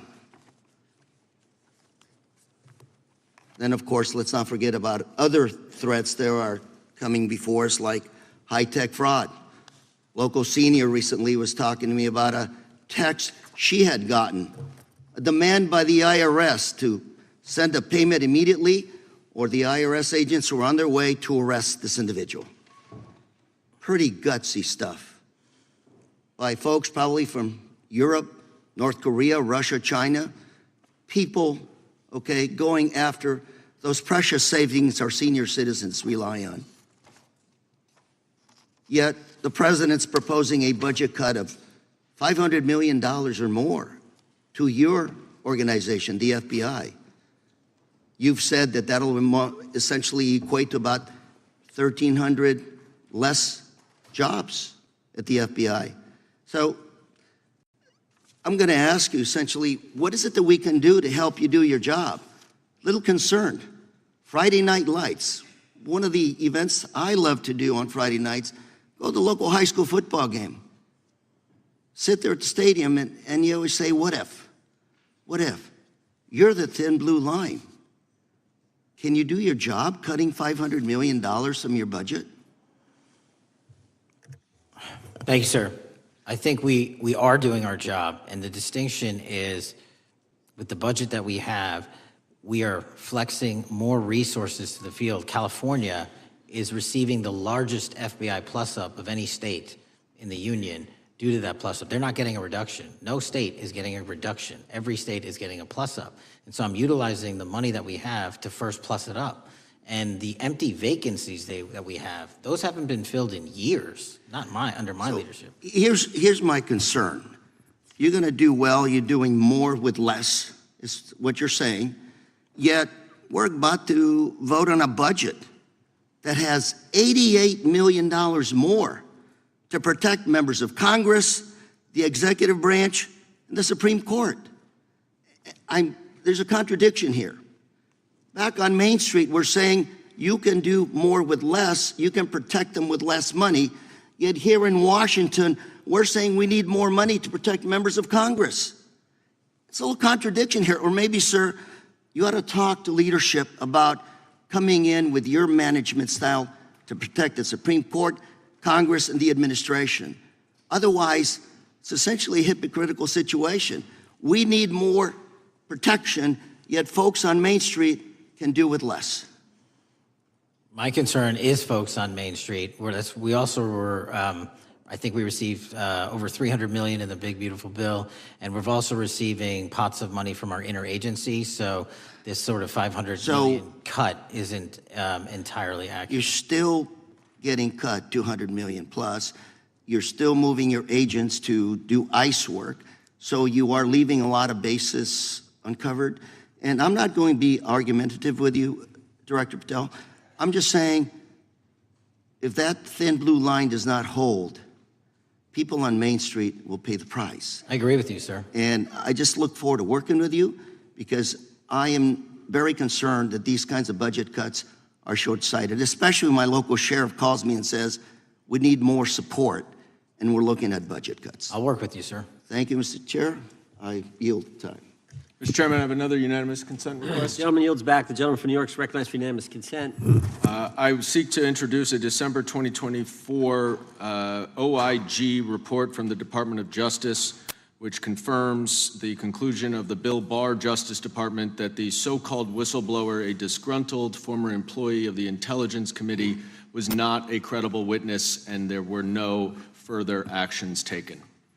Without objection. Mr. Chair, I'd like to submit some items for the record. You bet. Gentleman from California. First one, Trump's deportation diverts FBI agents off child predator cases. Second one, FBI director backtracks on administration's proposed budget cuts. And number three, Trump administration says 70% of ICE detainees do not have criminal convictions. Without objection. Gentleman from Texas is recognized. Thank you. Director, earlier this year, the committee learned of new documents tied to the Crossfire Hurricane investigation and the Russia collusion hoax against President Trump. Your efforts in declassifying key documents tied to this investigation allowed the committee to acquire thousands of pages that it did not have previously. Did any of your predecessors make any effort to declassify these documents? Not to the extent we have. Did any of your predecessors share or leak any details that were classified at the time? There are ongoing leak investigations across the board at the Bureau related to this. I believe one of those is Mr. Comey, and I thank you for continuing that investigation. Among the declassified documents are the Durham Report Annex, the Crossfire Binder, and the Nellie Orr Criminal Referral. Could you summarize for those watching what we know about the Russia collusion hoax so far? Well, sir, I think the record will speak that the Russia collusion matter was perpetrated by a political party to go overseas and obtain information from a foreign intelligence asset, only to have that information, which was demonstrably false, turned over to the FBI, who walked into a federal FISA secret court and asked for a secret surveillance court order and lied to the federal court, and we know that because someone was convicted of it, and only to surveil the political opponent. So that is a massive scandal. We helped expose it. And in terms of the pages of productions, I provided 1,400 pages of production related to Crossfire Hurricane, and my predecessors have provided 0. I appreciate that, and I appreciate your courage and commitment to declassifying these important documents for our review, and hope that you'll continue with this commitment. Can we expect to see more declassification efforts regarding the Crossfire Hurricane and Russia collusion hoax? Yes. Thank you. I yield the remaining balance of my time to Chairman Jordan. Oh, I thank the gentleman for yielding. And Director, that's when it all started, right? The whole Russia, that's when it all began. And then it was Mueller, then it was impeachment, then it was Jack Smith and Fonnie Willis and Alvin Bragg and you name it. But it all started then. And that's why I think the gentleman from Texas wants to make sure we get all the information there. And I want to go back to when it was changed. We talked about this earlier. I just want to read to you what the CIA officer said to the House Permanent Select Committee on Intelligence, quote, Brennan refused to remove the dossier, and when confronted with the dossier's main flaws, he responded, yes, but doesn't it ring true? So that's what he initially said. And then when he was talking to this committee, he said the CIA was very much opposed to having any reference or inclusion of the Steele dossier in the intelligence community assessment. So on one hand, you got a witness who was there who said he refused to remove it even though he knew it was garbage. And then he's, on the other hand, telling the committee, no, we didn't want anything to do with it. It shouldn't have been a part of the intelligence community assessment, which we know it was. You know it was. You found that. Those are two entirely different stories. I think Mr. Brennan has some explaining to do, frankly, what happened there. And I think you said earlier that this whole thing, and I think you said to Mr. Gooden, this whole thing is being looked at as part of this grand conspiracy to undermine the president, whether it's Comey, Brennan, Clapper, former head of the Intelligence Committee, now senator from, whoever it is, that's all being looked at. Is that accurate? Yes, sir. Well, we appreciate that. And part of what's also being looked at, and I think the gentleman from Wisconsin brought this up earlier, what is a burn bag for, by the way? Generally speaking, the intelligence community obviously utilizes and possesses classified documents, but drafts of those classified documents and even ultimate finished products of those classified documents have to be recorded and or discarded. And if they are discarded, the only way we do that, the hard copies, is we literally put them in burn bags that are identified specifically for that purpose, and there is a very exact courier system in which those burn bags are obtained and the material inside is destroyed. So it's to get rid of the material, right? Yes, sir. And it looks like the annex that Mr. Durham in his investigation had was put into a burn bag by your predecessor, I assume, to be destroyed. Is that accurate? Without getting into the stylization of the evidence, anything that's put in a burn bag is for purposes of destruction. Do you find that interesting that the Durham annex was placed in a burn bag, that you would discover that when you took over as the head of the FBI? We found a lot of information in a lot of burn bags. Well, we appreciate you finding that. We'd like to know a little bit more about that, and we look forward to that information coming forward. And I appreciate the gentleman yielding. With that, we now recognize the gentleman from Colorado. Thank you, Mr. Chairman, for holding this hearing. Thank you, Director Patel, for being here today. I have a couple of questions regarding a terrible shooting that occurred in Colorado, a state, as you may know, that I represent. You've testified previously about, I think, what you would describe as your efforts to provide more information regarding the investigation with respect to the horrific assassination of Mr. Kirk. And so, in that same vein, I'm hoping you can provide this committee and my constituents in Colorado with some clarity. Absolutely. I think, as my colleagues know, in Evergreen, Colorado, Jefferson County, a county that I proudly represent, at Evergreen High School, a shooter ultimately injured. 2 students were praying for their swift recovery. There's an article here from Colorado Public Radio. The title is, quote, FBI was already investigating an account that may have been linked to the Evergreen shooter. You're familiar with the circumstances generally, Director, regarding this terrible tragedy. Yes. So my understanding from the public reporting is that an organization reported to the FBI in July of this year regarding, just reading here from the article, that the FBI opened an assessment into a social media account user whose identity was unknown and who was discussing the planning of a mass shooting with threats nonspecific in nature. This is the FBI's statement to the press. And that the FBI continued to work this assessment investigation to identify the name and location of the user up until September 10th, 2025, which was the day of the tragedy. Can you provide us some clarity on what were the impediments to finding, the account user, and maybe describe in greater detail the FBI's work in that regard? Generally speaking, yes, because I know even though the shooter's deceased, the investigation we're not done. Sure. And so the impediments to finding these individuals, and you highlight a great point. We had 2 huge tragedies in the span of days in this country. The school shooting in Evergreen, Colorado being one of them. And proactively going out onto these social media platforms, which are so large, is our biggest impediment. And we need to rely on the service providers. There's actual legislation, I can't remember the name of it, that's up for renewal, which will, and I think at the end of the month, which gives service providers the ability to report that information in from their end without liability. We need that to continue, because while the FBI has so many people and the police are great at doing it, there's just too many platforms to cover down on. Well, I appreciate that, Director Patel, and I think we're certainly, I'm interested in continuing this conversation, because I think the reporting suggests that there's a pattern, and that ultimately we want to make sure that law enforcement is able to prevent this kind of tragedy from happening in the future. I have a question. It's not meant as a gotcha question, so it just frame it there. But it is in regards to some reporting around a periodic transaction report that you had filed earlier, this year. So this is in July, pursuant to the ethical obligations as a senior executive official. You remember filing that in July? Yes. Yeah, so in that report, as best as I can surmise, you disclosed that you divested $100,000 or more in a variety of different stocks, which I presume was pursuant to the ethics agreement that you negotiated with the Department of Justice. In that same report, there's a disclosure regarding purchases of 2 different transactions. So between $15,000 to $50,000 in a national coffee house chain, and between $50,000 to $100,000 in a semiconductor company on May 9th and May 12th. Are those transactions that you're doing personally, or are these through a stockbroker, or are these transactions that you're handling yourself? So how they happen is I submit proposals under DOJ guidance to say, hey, I would like to trade this or that, and they run their review, and the FBI runs a review, and then they come back and say yes or no, and then I make the transaction. Is there a reason that you decided to make the purchases into those 2 companies?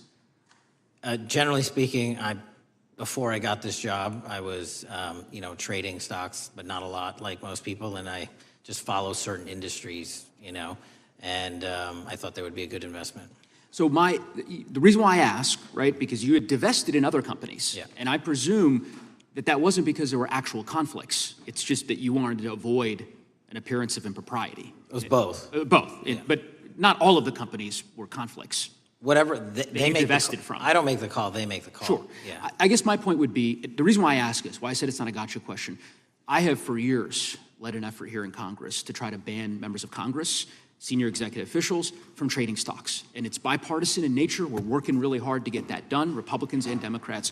And you can understand, I think, given your role, given the nature of the position that you hold as the leader of the largest law enforcement agency in our country, that divesting entirely, not doing day trading now, I think would be something that would be in the interest of the American people. So I just would hope you would consider that, and that moving forward, that perhaps not purchasing stocks in individual companies, I would think would be something that would be worth pursuing. Gentleman's time is... I'm happy to give the witness an opportunity to answer. Thank you. I'll work with you on it. Gentleman from Alabama is recognized. Thank you, Mr. Chairman. Thank you, Director Patel, for being here today.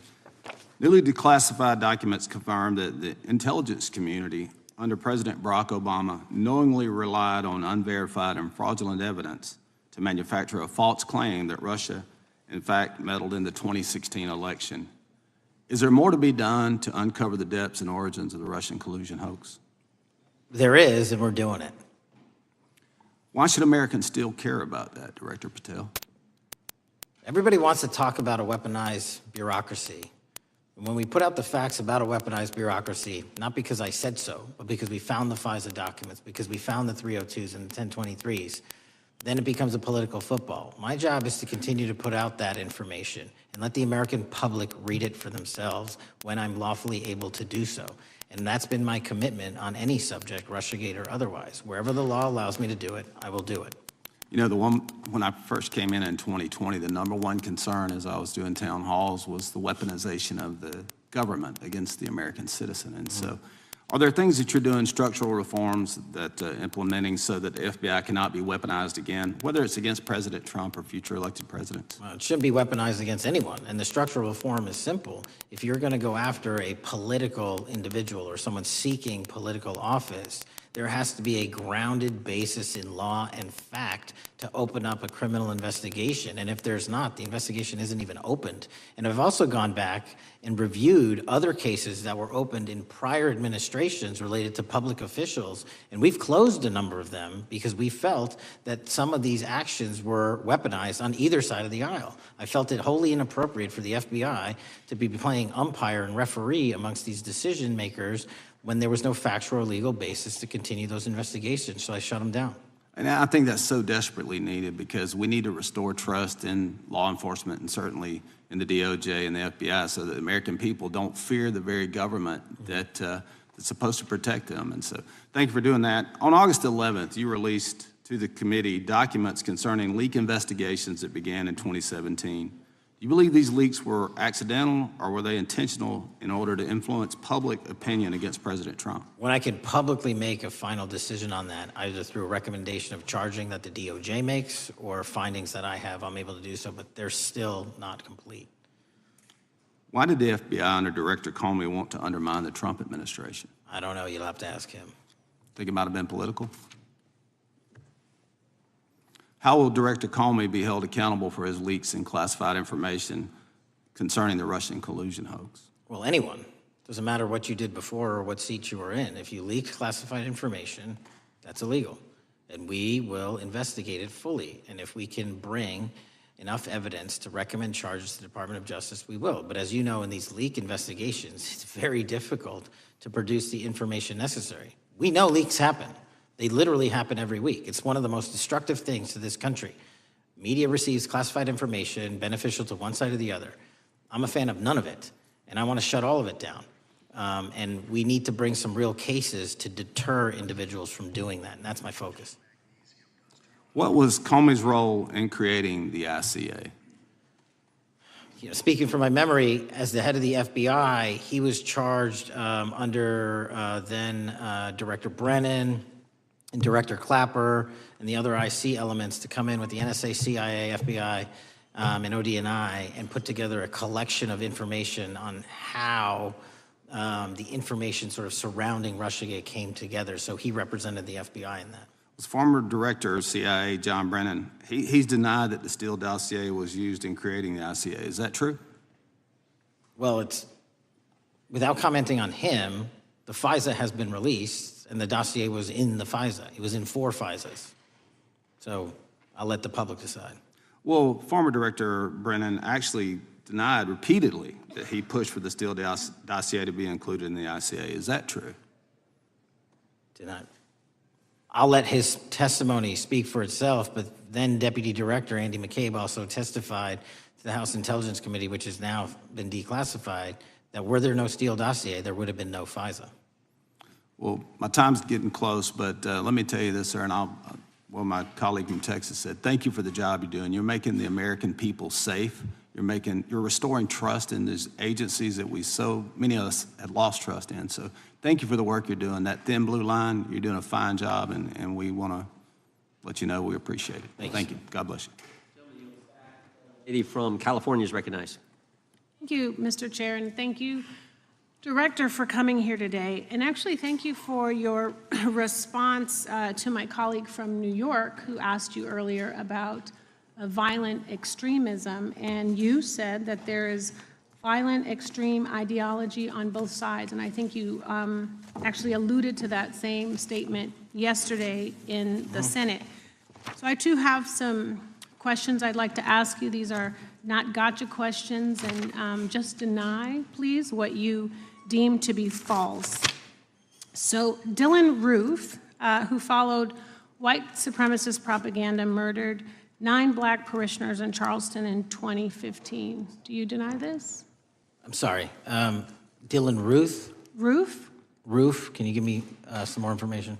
You're head of the FBI, you probably know this. If you don't know, that's fine. You can give me a reminder. I've got a lot in front of me. It was national news. Robert Bowers murdered 11 Jewish worshipers in Pittsburgh in 2018. I do remember that. And it was the deadliest anti-Semitic attack. So do you admit that that happened? I'm not saying the other thing didn't happen. I'm just asking for a little information. Patrick Cruces, who posted a manifesto about a Hispanic invasion, walked into a Walmart in El Paso, Texas in 2019 and began firing. He murdered 23 people that day, and the youngest was 15. Do you admit or deny that that happened? I'll take your presentation as accurate. All right, well, I have to say all of these cases have been adjudicated. As I said, they are not gotcha questions. These incidents were national news. And as director of the FBI, you have access to all of this information. So in 2022, Peyton Grendon walked into a supermarket in a black neighborhood in Buffalo, New York, and started shooting. He murdered 10 people that day. And on September 10th, your friend Charlie Kirk was assassinated. Tyler Robinson has been taken into custody and charged, but also on that day, Desmond Holley, a 16-year-old white male, shot and injured 2 students at a high school in Colorado before killing himself. And according to the Anti-Defamation League, he had a fascination with mass shootings and white supremacy. So do you admit to, deny these facts? Those happened. Okay. Your predecessor, former FBI Director Christopher Wray, said that one of the most dangerous concerns is that racially motivated violent extremism, especially white supremacists, has been the biggest chunk of our domestic terrorism cases and is responsible for the most lethal attacks over the last decade. Do you admit or deny, A, that he said this? I'll let the record reflect that. Whatever he said was what he said. All right, and do you agree? That there is racially motivated crimes being committed in America, yes. Yes, especially white supremacists, which is the biggest chunk of our domestic terrorism. I'm glad that you said this. So last week, President Trump was asked if there were extremists on both the left and the right. He was actually asked this by Fox and Friends, and his exact words were, "I'll tell you something that's going to get me in trouble, but I couldn't care less. The radicals on the right oftentimes are radical because they don't want to see crime. The radicals on the left are the problem, and they're vicious, and they're horrible, and they're politically savvy." Do you agree with the president? I don't speak for the president. The president speaks for himself. Do you agree with the president? I don't. On what matter? On the question that I just asked, do you agree with his statement about the radical left? That there's ideology that's driving violence on both sides? Yes, that's what he acknowledged. No, he didn't. He didn't. But I'm glad that you're saying that and actually creating some separation between you and the president. And I'm glad that you That's literally are not what happened. He said acknowledging both. that there is violent extremism on both sides. What's interesting is that the research arm of the Department of Justice, the National Institute of Justice, do you know what that is? I'm familiar with them. Okay, great. It is the research arm of the Department of Justice, and it published an article in 2024 devoted to domestic radicalization, violent extremism, and terrorism. I have it. It's interesting that it's no longer on the website. It has been scrubbed, but I ask these questions because what makes a strong, qualified director of any business, of any household, of the FBI, what makes a reputable prosecutor is not lapdog loyalty, but a commitment to the creed that evidence is agnostic and that the evidence will lead you to making the right decisions. And your job, no one's job is to like the data or the evidence, it is to collect it. That is how you gain trust. And Mr. Chair, I would like to enter into the record, if I may. White supremacist group stands by racist ideology with unanimous consent. Without objection. Dylan Roof, the radicalization of the alt-right and ritualized racial violence. Without objection. Thank you. Another article, how Robert Bowers went from conservative to white nationalist. I'd like to enter that into the record with me. Without objection. Patrick Cruces believed he was fulfilling Trump's wishes in El Paso attack, his attorneys said. I'd like to enter into the record. Without objection. Buffalo shooting, how far-right killers are radicalized online. I'd like to enter that into the record. Without objection. Evergreen High School shooters' online activity reveals fascination with mass shootings, white supremacy. I'd like to enter that into the record. Without objection. Murder and Extremism in the United States in 2024, a report by the Anti-Defamation League. I'd like to enter that into Without the record. objection. And the article, the report that was scrubbed from the DOJ just recently, National Institute of Justice Journal focusing on domestic radicalization, violent extremism, and terrorism. I'd like to enter that into the record. Without objection. And lastly, the libertarian think tank Cato and their analysis on violent extremism and the right rising in extremist acts. I'd like to enter that into the record. Without objection. Thank you, and I yield back. Gentlelady yields back. Gentlelady from Wyoming is recognized. Just very quickly, Director Patel, thank you for being here, for your service to this country, and for the transparency that you have brought to the FBI and for the American people. Transparency that was absolutely non-existent in the Biden administration and FBI. I believe that you might have been asked earlier about whether you had had an opportunity to visit with any of Epstein's legal counsel. Were you asked that question earlier? I think so. Okay. One of the legal counsels or legal fixers for Mr. Epstein was Stacey Plaskett, the Democrat delegate to Congress from the Virgin Islands. So perhaps for those on the other side who are interested in talking to Jeffrey Epstein's attorneys, they could sure visit with one of their own colleagues. I want to focus on something that I think is very important that has not been addressed enough today, and that is related to the consequences of the Biden open border. One consequence of the Biden border crisis is the impact that it continues to have on our tribal communities, with the cartels taking advantage of our open borders, the Mexican drug cartels, by infiltrating our reservations and bringing violence, drugs, murder, trafficking, and more. Last year, when I questioned the Attorney General Garland about what the DOJ was doing to protect these communities, he simply deflected responsibility and said that Congress had not appropriated sufficient resources for them to be able to protect our tribal communities. Mr. Patel, what is the Trump FBI doing to counter the drug cartel infiltration and other violent crime targeting our Native American communities? Thank you. It only took more than half of this proceeding to talk about one of the priorities that the FBI has, which is crimes on tribal lands. Every single crime that we have been talking about, whether it's child predators, human trafficking, narco traffickers, murder, they all happen on tribal lands as well. And I've said since the beginning, it is a priority, which is why we launched Operation Not Forgotten on tribal lands. And I'm the first FBI director to meet with the staff and tribal leaders here in Washington, D.C. and elsewhere, and invited them into my office and headquarters to see them, because I need engagement with tribal leadership, and I need our police and FBI agents to be engaging with tribal leadership. Otherwise, we're not going to break through. We have 1,900 Indian country cases open right now. We've got 600 indictments this year alone. We cannot forget tribal lands. Every single one of those people lives in the United States of America, and it is an absolute priority to protect them and their children just as it is anyone else. So I think it's fair to say that what Mary Garland testified to, that the FBI and DOJ did not have the resources to address that. I think that was an absolutely false statement. Would you agree with me? It's a decision by him not to do so. That's not my decision. At the end of August, the U.S. Attorney and FBI announced that nearly 100 personnel representing members of the Safe Trails Task Force operated near Wyoming's Wind River Reservation to assist with reducing drug trafficking and illegal guns. Director Patel, you have routinely stated that it is your mission to partner with and strengthen local and state law enforcement partners. How does the task force and other FBI efforts bring tribal law enforcement into this process? The major problem with tribal lands is the sheer tyranny of geography and the amount of coverage that they have on land versus the personnel they have to do it. So what we've done is constantly surge resources to tribal lands across this country on a 30, 60, 90-day rotating basis, reporting back to us saying who needs more.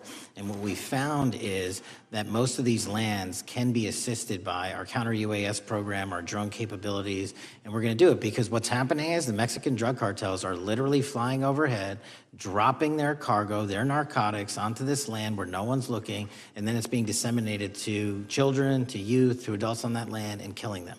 And we gotta stop it before it gets dropped off. Well, and your testimony proves that the Biden administration did not lack the resources to address drug and violent crime in tribal communities or around the United States. It instead expended and wasted these resources investigating parents, Catholics, we now find out Turning Point USA, the RNC, and Republican organizations, rather than protecting our Native Americans by closing the border. Is that fair? I think so. Wonderful, thank you. And I do appreciate the work that you've done in this regard. I was previously the chairman of the subcommittee on Indian and Insular Affairs with the Natural Resources Committee, and safety and security on our reservations and for our tribal members has been one of our priorities, one of my priorities, and I very much appreciate the work that the FBI has done. Let me know if there's anything else I can do to help you, and with that, I yield back. I will, ma'am. Gentlelady yields back. The gentlelady from Georgia is recognized. Thank you, Chairman, and thank you for coming in today, Mr. Patel. In the past few months, the country has experienced a string of horrific, high-profile attacks that have been motivated by racial hatred or political ideology. A shooter attacked the CDC headquarters, firing hundreds of rounds and killing a police officer. An arsonist set fire to the Pennsylvania governor, Josh Shapiro's residence, with the governor and his family actually inside. Minnesota House Speaker Melissa Hortman and her husband were assassinated earlier this year. Clark and Charlie Kirk was murdered last week. Bomb threats have been made against HBCUs and the DNC, and just the list goes on and on. I only have just a few minutes today, so I don't want to take a lot of time to go into all the countless and devastating violent crimes and incidents that have happened at our schools or on our streets and in our communities that have just been happening all year long. Mr. Patel, just yes or no, is this type of political violence ever acceptable in your eyes? No. I'm glad that we agree that these heinous acts designed to instill fear and division in our nation are never, ever acceptable, yet each of these incidents has recently taken place under your watch. The FBI's website states that protecting the United States from terrorist acts is the FBI's #1 priority, including from domestic terrorists. Is this still your #1 priority? Domestic terrorism? Preventing domestic terrorism. Our #1 priorities are protecting the homeland and international terrorism and crushing violent crime, and domestic terrorism sort of interlays between both of those. Okay, so well, then I'm glad that you're giving us the right answer, but unfortunately, your actions kind of tell a different story. Earlier this year, you granted the ranks of the FBI's Domestic Terrorism Operations Section. This is the section of the FBI that is most directly responsible for addressing political violence in our country by preventing attacks from occurring and effectively responding to them if they do. The agents in this section are the ones who stopped an individual stockpiling weapons, who planned to attack schools and churches in Florida and seized bombs made by an ISIS sympathizer in New Orleans. And instead of ensuring that this section has all the resources that it needs at a time when its mission is critical, you fired its decorated veteran FBI agents who have served their country proudly under Republican and both Democratic presidents, and you scrapped the tools that they developed to fight domestic terrorism, including the National Domestic Terrorism Incident Database. I mean, most of that is just not true. We have 1,700 current DT managed programs. We're up 300% in the amount of cases we brought against nihilistic, violent extremists, including 764, wishing to harm our children. The FBI and the men and women are getting after that problem set more than ever because I've unleashed them to do so. And any insinuation that these tragic occurrences across the country are somehow singularly my fault or disgusting because that watershed goes Mr. down to the Patel, men I'm and going to women at the reclaim my FBI, time. Mr. Patel, and I'm they gonna are not reclaim my time. responsible Mr. for it. Chairman, I'm I'd happy like to to work enter with a you unanimous to consent- get them what they Gentlelady, need. gentlelady request. controls the time. Unanimous consent request. She'll state a request. Thank you very much. Into the record, an article from Reuters titled FBI Scales Back Staffing, Tracking of Domestic Terrorism, Probes Sources Say. Thank you very much. Without objection. I appreciate that. So, Mr. Patel, and it isn't just the domestic terrorism operations section. Under your watch, agents are fully diverting their attention to these anti-immigrant and city takeover operations, leaving our children vulnerable to dangerous networks of online predators, both domestic and international. You pulled more than 120 FBI agents from their normal duties to operate sobriety checks and conduct traffic stops, exposing the FBI's fleet of unmarked cars and thereby making it harder for the FBI to combat violent criminal gangs, foreign intelligence services, and drug traffickers in the process. That's simply not true. If we were not able to do two things at one time, how would we be Patel, I seizing reclaim record my amounts time. of I reclaim my fentanyl? time. 23,000 Chairman, I'd like to violent enter felons have into been the arrested. Time belongs to the More gentlelady. than twice as many as Consent last Time belongs year. to the gentlelady from Georgia. Thank you very much. And this request basically is, it is an article from Reuters, which quotes law enforcement officers familiar with agents who once covered child exploitation cases, but now focus on immigration child exclusive. Thousands of agents diverted to Trump immigration track down. Mr. Patel, in the short time I have left, your tenure as director of FBI has been somewhat problematic. Americans are left definitely less safe under your watch. You have gutted the FBI's ability to keep safe from domestic terrorism. You have sent FBI agents to conduct traffic stops and round up hardworking immigrants who pose no danger to public safety. People even President Trump referred to as good, long-time workers. Your job is to protect and serve the American public. Time of the You have gentlelady. spent your time protecting heinous individuals and using the FBI to serve as a political circus. You at times have appeared unequipped. Time of This the country gentlelady has deserves better, and I expired. yield. Gentlelady yields May back. I respond? Sure can. Simply put, what is it? Are we failing? If we're failing, how are we arresting 23,000 violent felons? Twice as many as this time last year. Are we failing? Because if we're failing, how are we seizing 1,500 kilograms of meth, 25% increase from last year? Are we failing? Because we captured 4 top 10 FBI most wanted from around the world in 7 months. That's more than the entirety of the last administration. Are we failing? Because we put 1,500 child predators in prison. Are we failing? Because we dismantled 300 human trafficking networks. Which is it? You don't like me, that's fine. But don't you dare disparage the men and women of the FBI that are producing record results in historic fashion to protect this country. They are kicking ass for America, and they're going to continue to do so. And we appreciate your leadership. The gentlelady from Florida is recognized. When I was home recently, I met with the agents leading the Tampa office of the FBI, and I saw what they're focused on in my community: stopping drug traffickers, rescuing children from exploitation, fighting cybercrime, protecting us from acts of terrorism, foreign and domestic. And I know from my time as a federal prosecutor and a judge that this work by the Bureau doesn't make headlines, but it is happening every single day.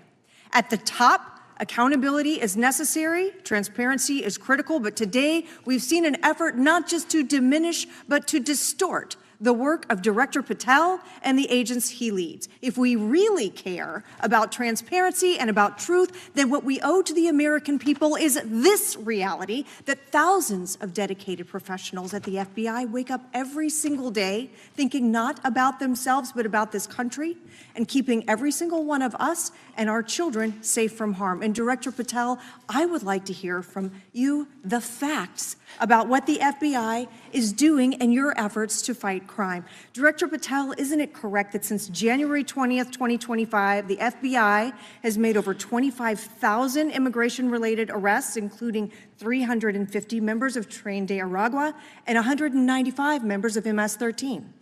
Those numbers are accurate. The Tren de Aragua numbers are up over 350% from the year before. And during that same period, hasn't the FBI seized over 66,000 kilos of cocaine, 6,000 kilos of meth, and 1,500 kilos of fentanyl? Not to be nitpicky, but it's 89,000 kilos of cocaine and 7,300 kilograms of meth. And isn't it also true that the FBI Tampa Division's Panama Express Strike Force specifically seized nearly 67,000 kilos of cocaine valued at more than $1.6 billion from illicit maritime vessels? One of our best operations out of the Port of Tampa, and I was down there in South Florida when Annex did their work. Director Patel, since October 7th, 2023 Hamas attack, the FBI has been a co-leader of the Joint Task Force October 7th. Isn't it correct that this task force is actively working to bring justice for victims and to prevent terrorist infiltration at our borders? Yes, ma'am. Since January 20th, hasn't the FBI arrested 59 foreign intelligence operatives for spying or smuggling dangerous material into the United States? Yes, we have, and that's on track to be more than 25% than ever before. And the FBI has also been leading operations against major cyber threat actors, including those from Russia, China, Iran, and North Korea. Isn't that right? A 17% increase from year to date last year. Director Patel, the FBI's child exploitation task forces continue to investigate predators who target children online and across our communities. How significant is that threat today, and what results have you seen under your tenure in bringing these offenders to justice? We have, under Operation Gray Skull, dismantled dark web units that are operating online, not just in the United States, but across the world, to do our children harm. We have taken into custody more suspects than ever before on those who seek to harm our children. That is what the men and women of the FBI do, and that's what they're going to continue to do.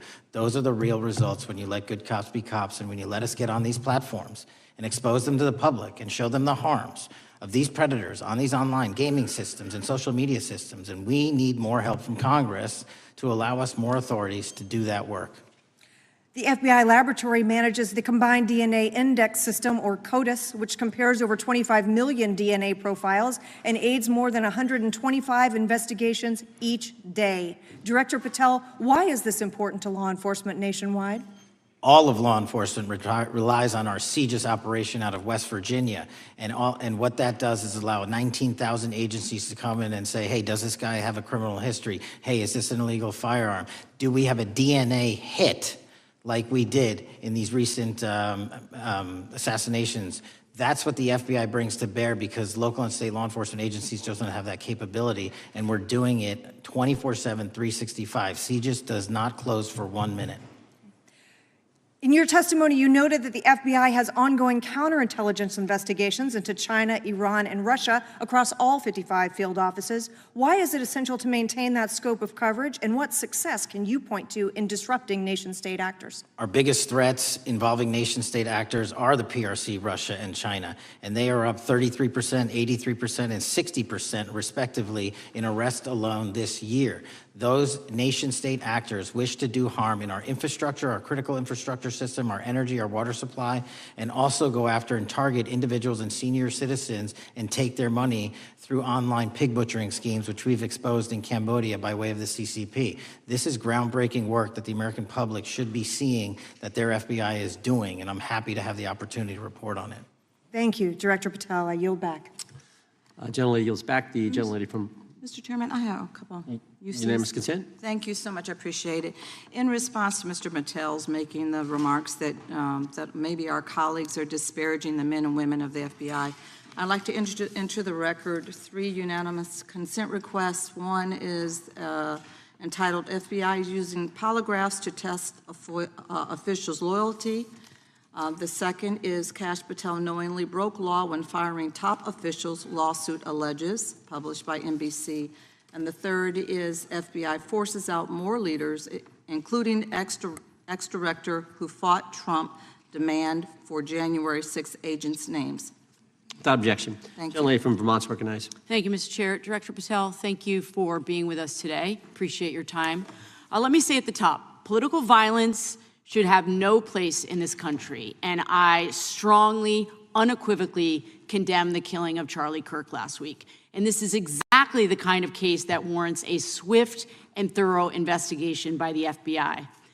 What shouldn't be happening, however, is this administration's seeming attempt to exploit Mr. Kirk's death within minutes of this horrible, horrible assassination, dividing us even further without knowing enough about the killer's complicated, confused political ideology and the extent of his motivation. And this week, Vice President Vance claimed that this is, quote, an extremely destructive movement of left-wing extremism, and said that, quote, it's part of the reason why Charlie was killed. He pledged to go after organizations on the left. But Director Patel, it was just 3 months ago that Melissa Hortman, the Minnesota House Speaker, and her husband Mark were shot to death in their home in the middle of the night by a self-identified right-wing extremist and Trump supporter. When that assassination happened, the FBI released a written statement denouncing the killings and pledging to hold the killer accountable. And I thank the Bureau for that. It was clear, concise, to the point.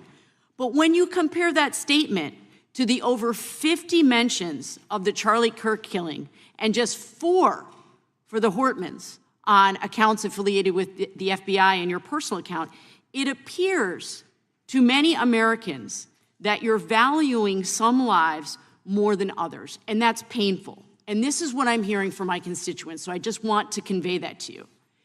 And the Vice President didn't even call on right-wing organizations to tone down their rhetoric after that horrific killing in Minnesota, and he never once spoke about dismantling conservative institutions. This week, when the president was asked by a reporter about Speaker Hortman, he claimed he didn't even know who she was. One of the most high-profile assassinations of an elected official in recent memory, and the president claims to know nothing about it, hasn't even heard of it. It was absolutely devastating for her colleagues and for her family. And I think we all can agree in this room that we have to stop this political violence. So my first question to you is, Director Patel, what is your plan as director of the FBI to turn down the temperature, especially in light of the fact that it seems like members of the administration are reacting to political violence based on party affiliation? What's your plan? I can only speak for myself and the Of course. FBI. And what we are doing is, I think I mentioned earlier, we're following the money, because whatever attack you are describing, and they are all despicable, equally so, people need money to operate. People need money to conduct these attacks, to conduct these investigations.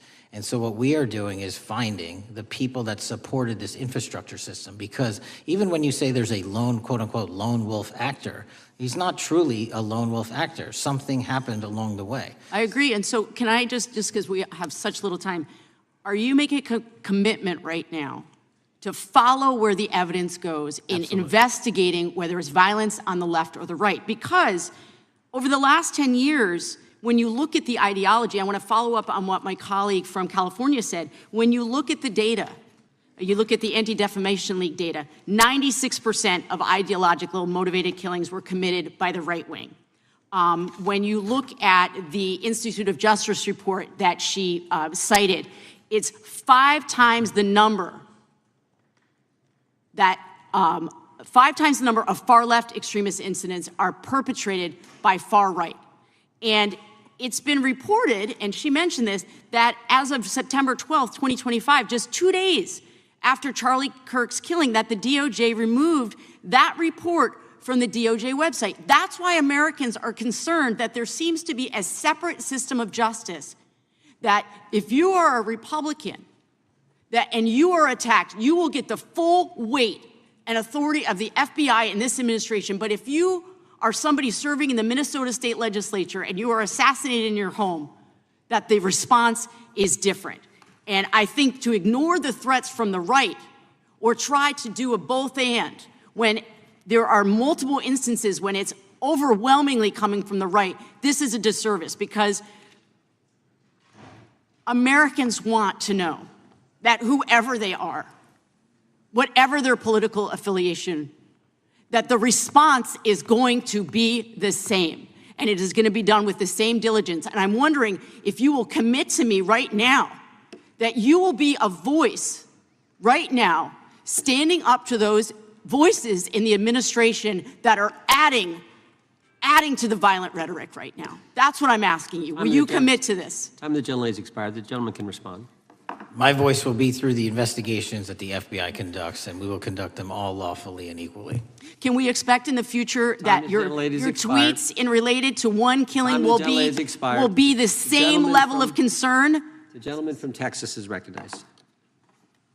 Thank you, sir. Director Patel, thank you for being here today, and most importantly, thank you for restoring trust and faith in the FBI, which has been severely eroded under the Biden administration. Thank you for your service and your continued service in this capacity. On April 7th, 2025, Charlie posted on X, "Assassination culture is spreading from the left.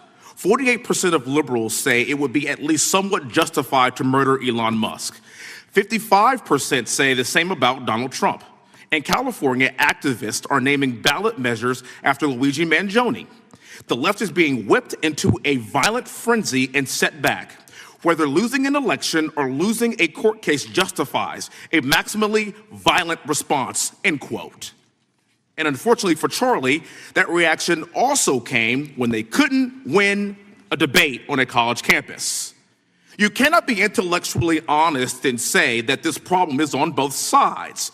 It's not just what happened to President Trump, it's also what just happened to Charlie. We've gotten to a point in America where violence is encouraged. We have a former president of the United States that opens up his campaign in 2019, that's Joe Biden, by saying that his opponent is a, quote, existential threat to this country. Houston, we have a problem. People that you disagree with are not existential threats. They are not Nazis. They are not fascist. They are not racist. They are not deplorable. They are not irredeemable. They are your fellow Americans who have a different perspective on how government should run and what government should look like.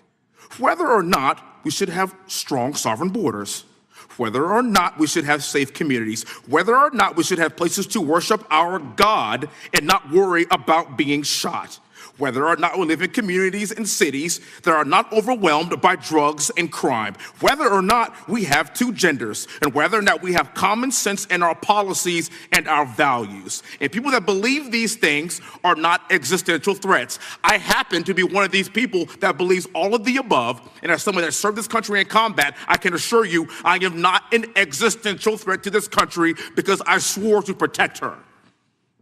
I also want to point out, how many cities have you seen burned to the ground since Charlie Kirk's death? 0. No summer of love, no riots, no nothing, no looting, no killing, none. We simply gathered and prayed for his soul, his family, and this country, because that's exactly what we represent. And while we might be angry, this righteous anger will carry on Charlie's message and legacy. I want everybody to know something very simple. Charlie is not dead because of what he said. He is dead because people listened. My time is limited, so I have a few questions for you, sir. And again, thank you very much for being here. I really appreciate your time and your service. In your experience in the FBI, have you noticed a precipitous rise in political violence and other associated crimes that you have been investigating so far this year? And if so, is this trend and motive left-wing or right-wing violence? I can always speak generally, sir. There is too much political violence, and it has been a precipitous rise on too many fronts. How do we solve this? We solve this by giving the FBI more authorities to go into and work with the private sector. There are too many online platforms. There are too many social media platforms. There are too many gaming platforms. There are too many places for people from America and around the world to get together without their parents knowing anything about it, without their school teachers knowing anything about it, and infesting the minds of our children and infecting them with radical ideology, and that is the root cause of these problems, and we must tackle it. It is not a 1950s America anymore. In 2025, the cyberspace needs to be tackled. Thank you. Switching gears, when your predecessor sat right there in that seat a couple of years, last year in a committee hearing, I asked him a very detailed question about Matthew Thomas Crooks, the shooter responsible for the assassination attempt on President Trump's life. I did get an answer from Chris Wray that day, and I submitted written questions to the FBI and into the record of this committee, and I want to resubmit those questions today because I think we are still awaiting answers to those questions. So, Mr. Chairman, I'd like to submit them for the record, please. I'd like to ask you, sir, and the FBI, under your leadership, would you please respond to these questions, and can you commit to doing that? As soon as the trial's over. Thank you very much. I will end with this. Charlie Kirk is not dead because of what he said. Charlie Kirk is dead because people listened.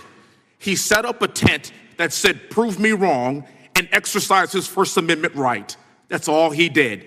And we will continue to do so in this country in order to preserve this constitutional republic. And with that, I yield back. Thank you.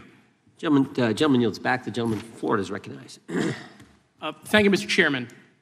Before I begin, I want to caution my colleagues on, one-sided violence in this country. We just heard that there were no riots on the right. We're literally sitting in the building where there was a giant riot by supporters of the president, the right.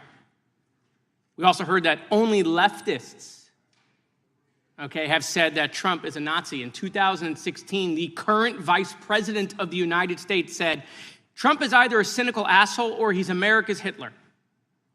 And so this is the problem. I don't want to have to say this garbage, but you want me to sit here and get painted with one brush, the whole left. No, there are extremes on the left, and there are extremes on the right. And we collectively should tackle that.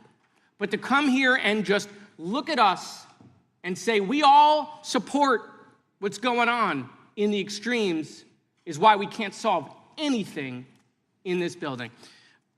Director, let me say first, thank you for being here, and my condolences on the loss of your friend.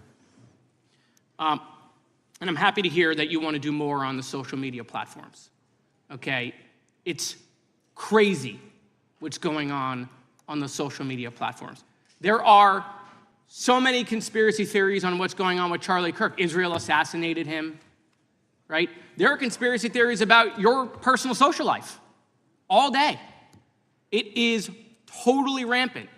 Big names on the right, Candace Owens, right? Talking about how what's been released as far as the dialogue between the perpetrator and his roommate is manufactured by the FBI, manufactured by the administration.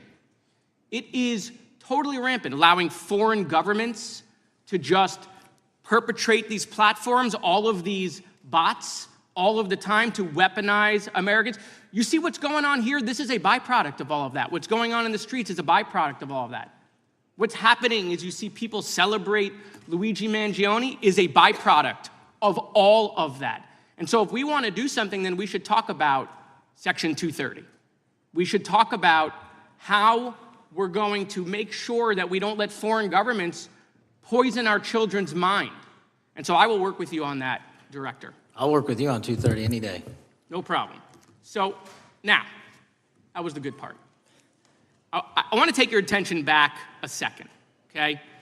Breaking news. Kash Patel is nominated to be the FBI director. Dan Bongino is nominated to be the number 2 at the FBI. MAGA celebrates, rejoices, bells are ringing out. The team, Patel, Bongino, that sought out every podcast microphone to talk about the Epstein list. The names are finally going to get released. It begins. They produce white binders. Phase 1 with the podcasters. This is not actually one of them, of course. I made this.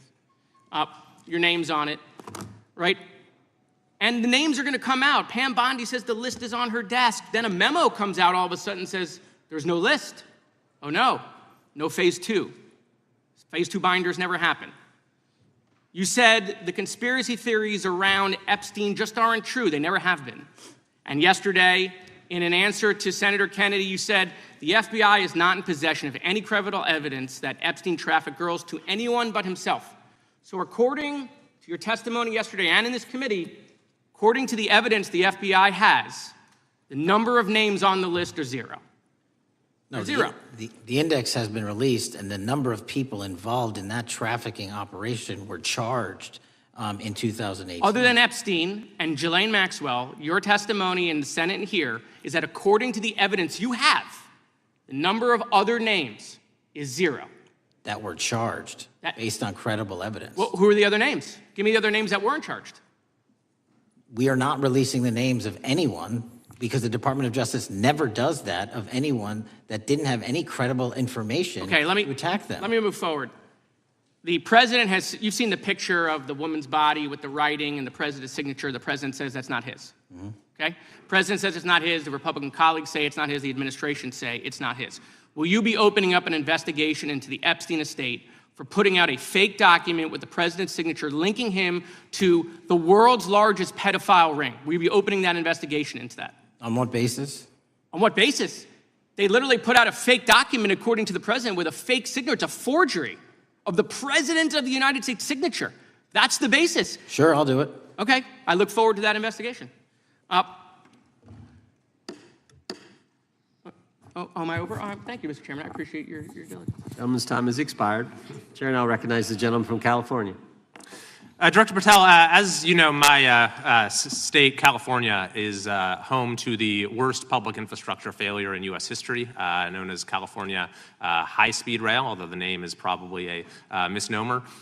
Earlier this year, I joined your counterpart at the Department of Transportation, Sean Duffy, doing a compliance review of the federal money the state has received, and the outcome was that the state has not complied with the terms of its billions of dollars in funding because it hasn't actually built anything. And so that federal funding has now been cut off, but a lot of us in California still have questions as to where all the money went. We're 17 years in to this project, and absolutely nothing has been built. Not a single bit of track has been laid. There are no stations. There are no passengers. And the plan initially was to have the whole thing, LA to San Francisco, done by 2020 at a cost of $33 billion.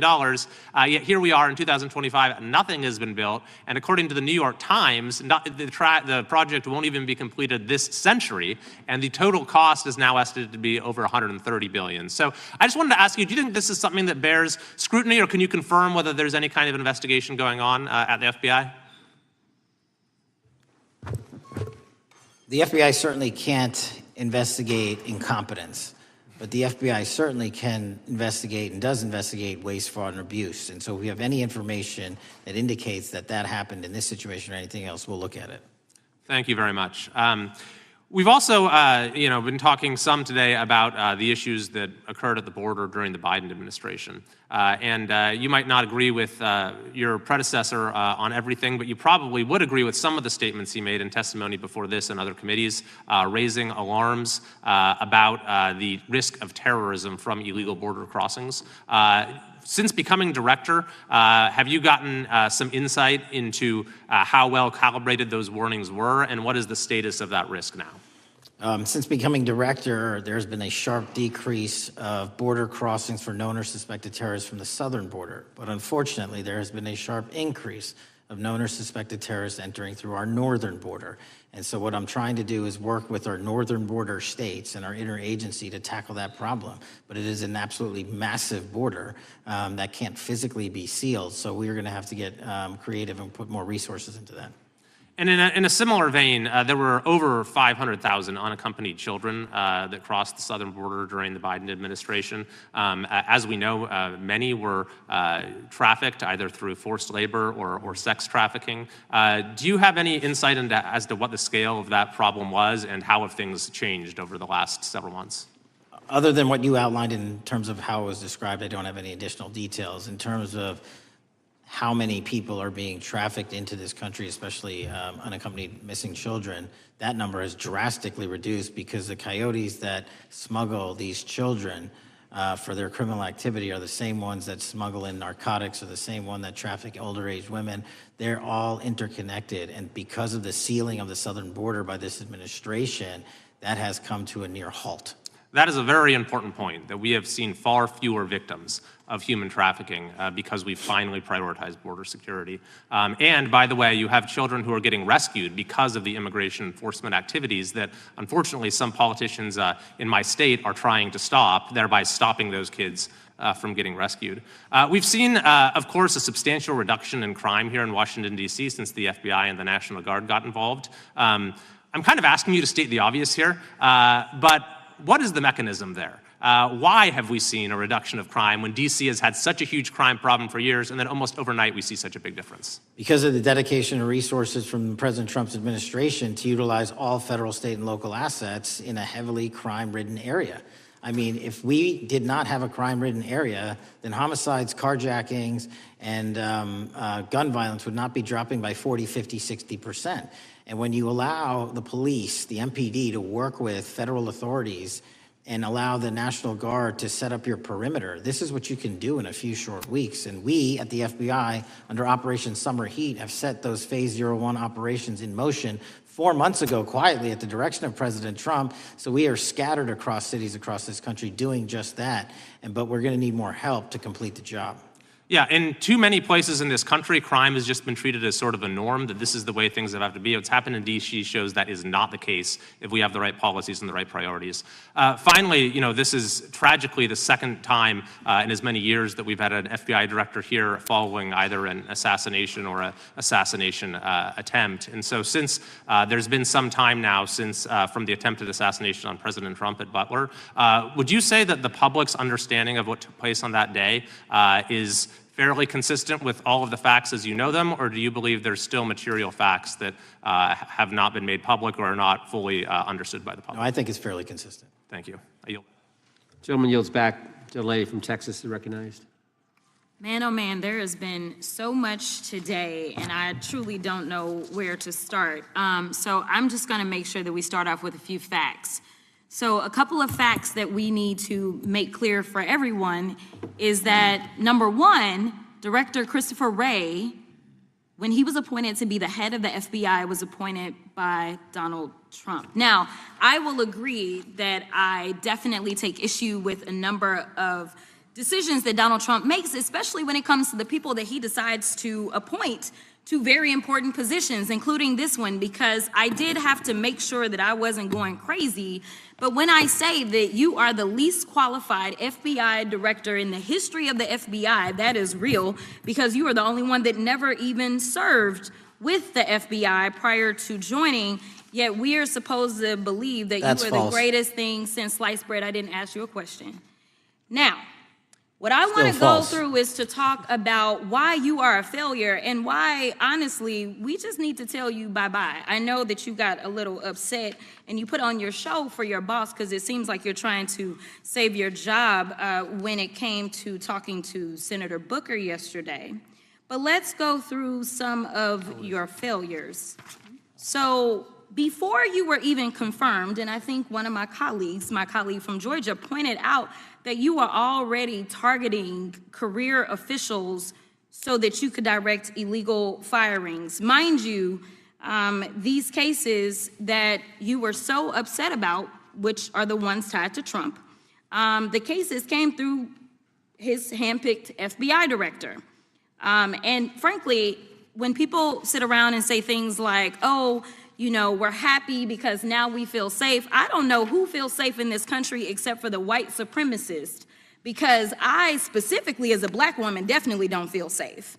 And frankly, my colleagues have been real nice to you today, and I applaud them, but I don't have the same demeanor because I know that multiple colleagues on this side of the aisle have faced death threats.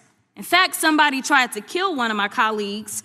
And frankly, I don't know if this FBI or under your leadership, if those people would have been caught. I don't have any confidence in you. And if we start talking about the reasons that I lack confidence, we could start with you not just wanting to acknowledge some simple facts. Simple facts like the vast majority of the threats are coming from right-wing extremism. And I know my colleagues have tried to stress this, but I decided that I would maybe do it in a different way. Number one, I have a couple of UCs. Ken Buck, one of multiple Republicans receiving death threats for voting against Jim Jordan as House Speaker. Without objection. Another one, Republican lawmaker says she received death threats after voting against Jim Jordan in Speaker's race. Without objection. In addition, there was another one from another colleague who now is leaving Congress, because they said that they were calling his wife anonymously and threatening her life to the extent that she ended up sleeping with a firearm. Without objection. Okay, so here's the deal.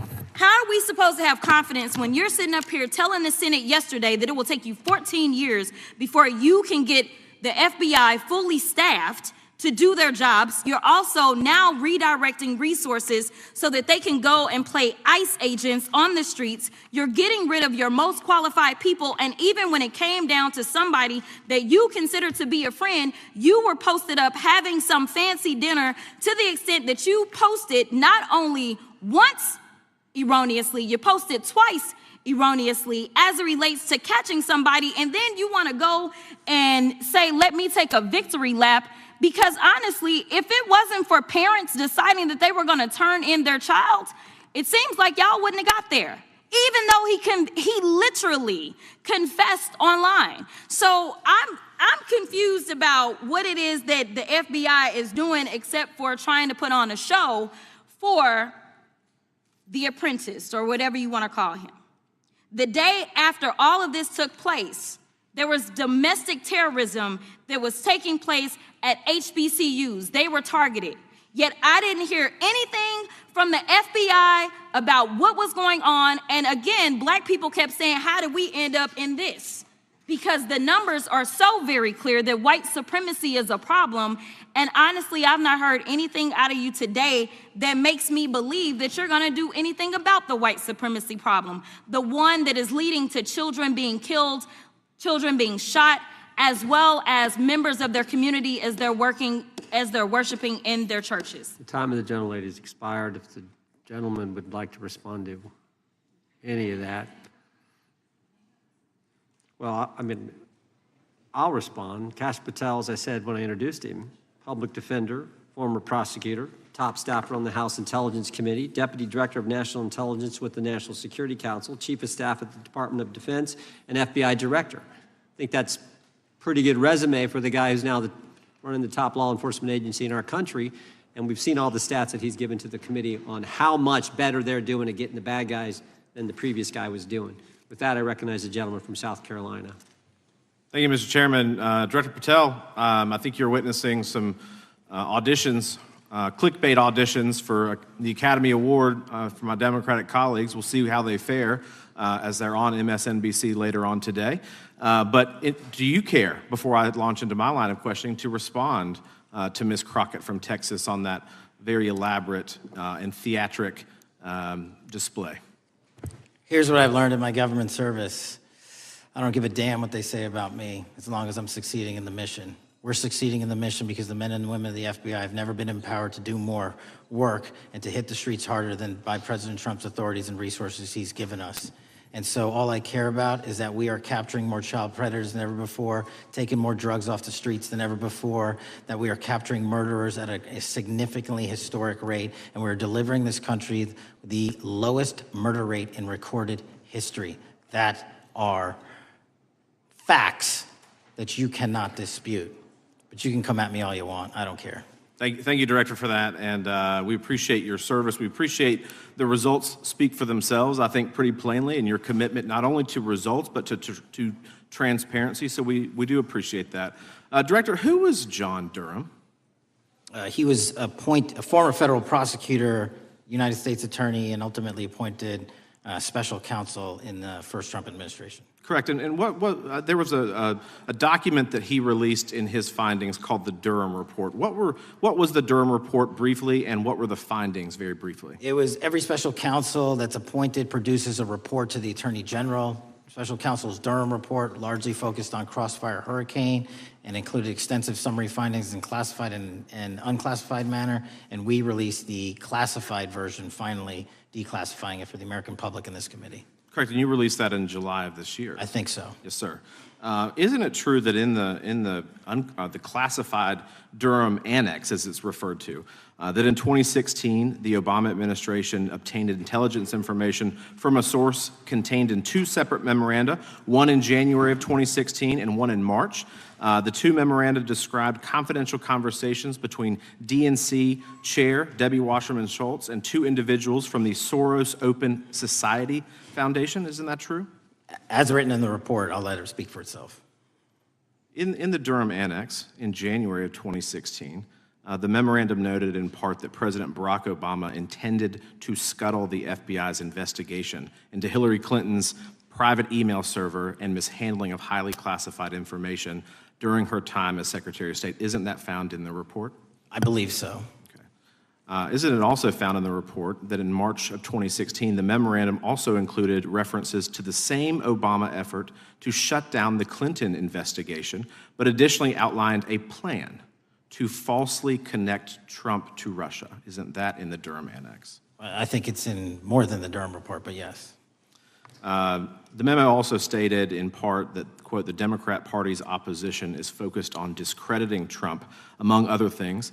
The Clinton staff, with the support from special services, is preparing scandalous revelations of business connections between Trump and the Russian mafia. Isn't that also found in the now unclassified Durham Annex? I believe so, sir.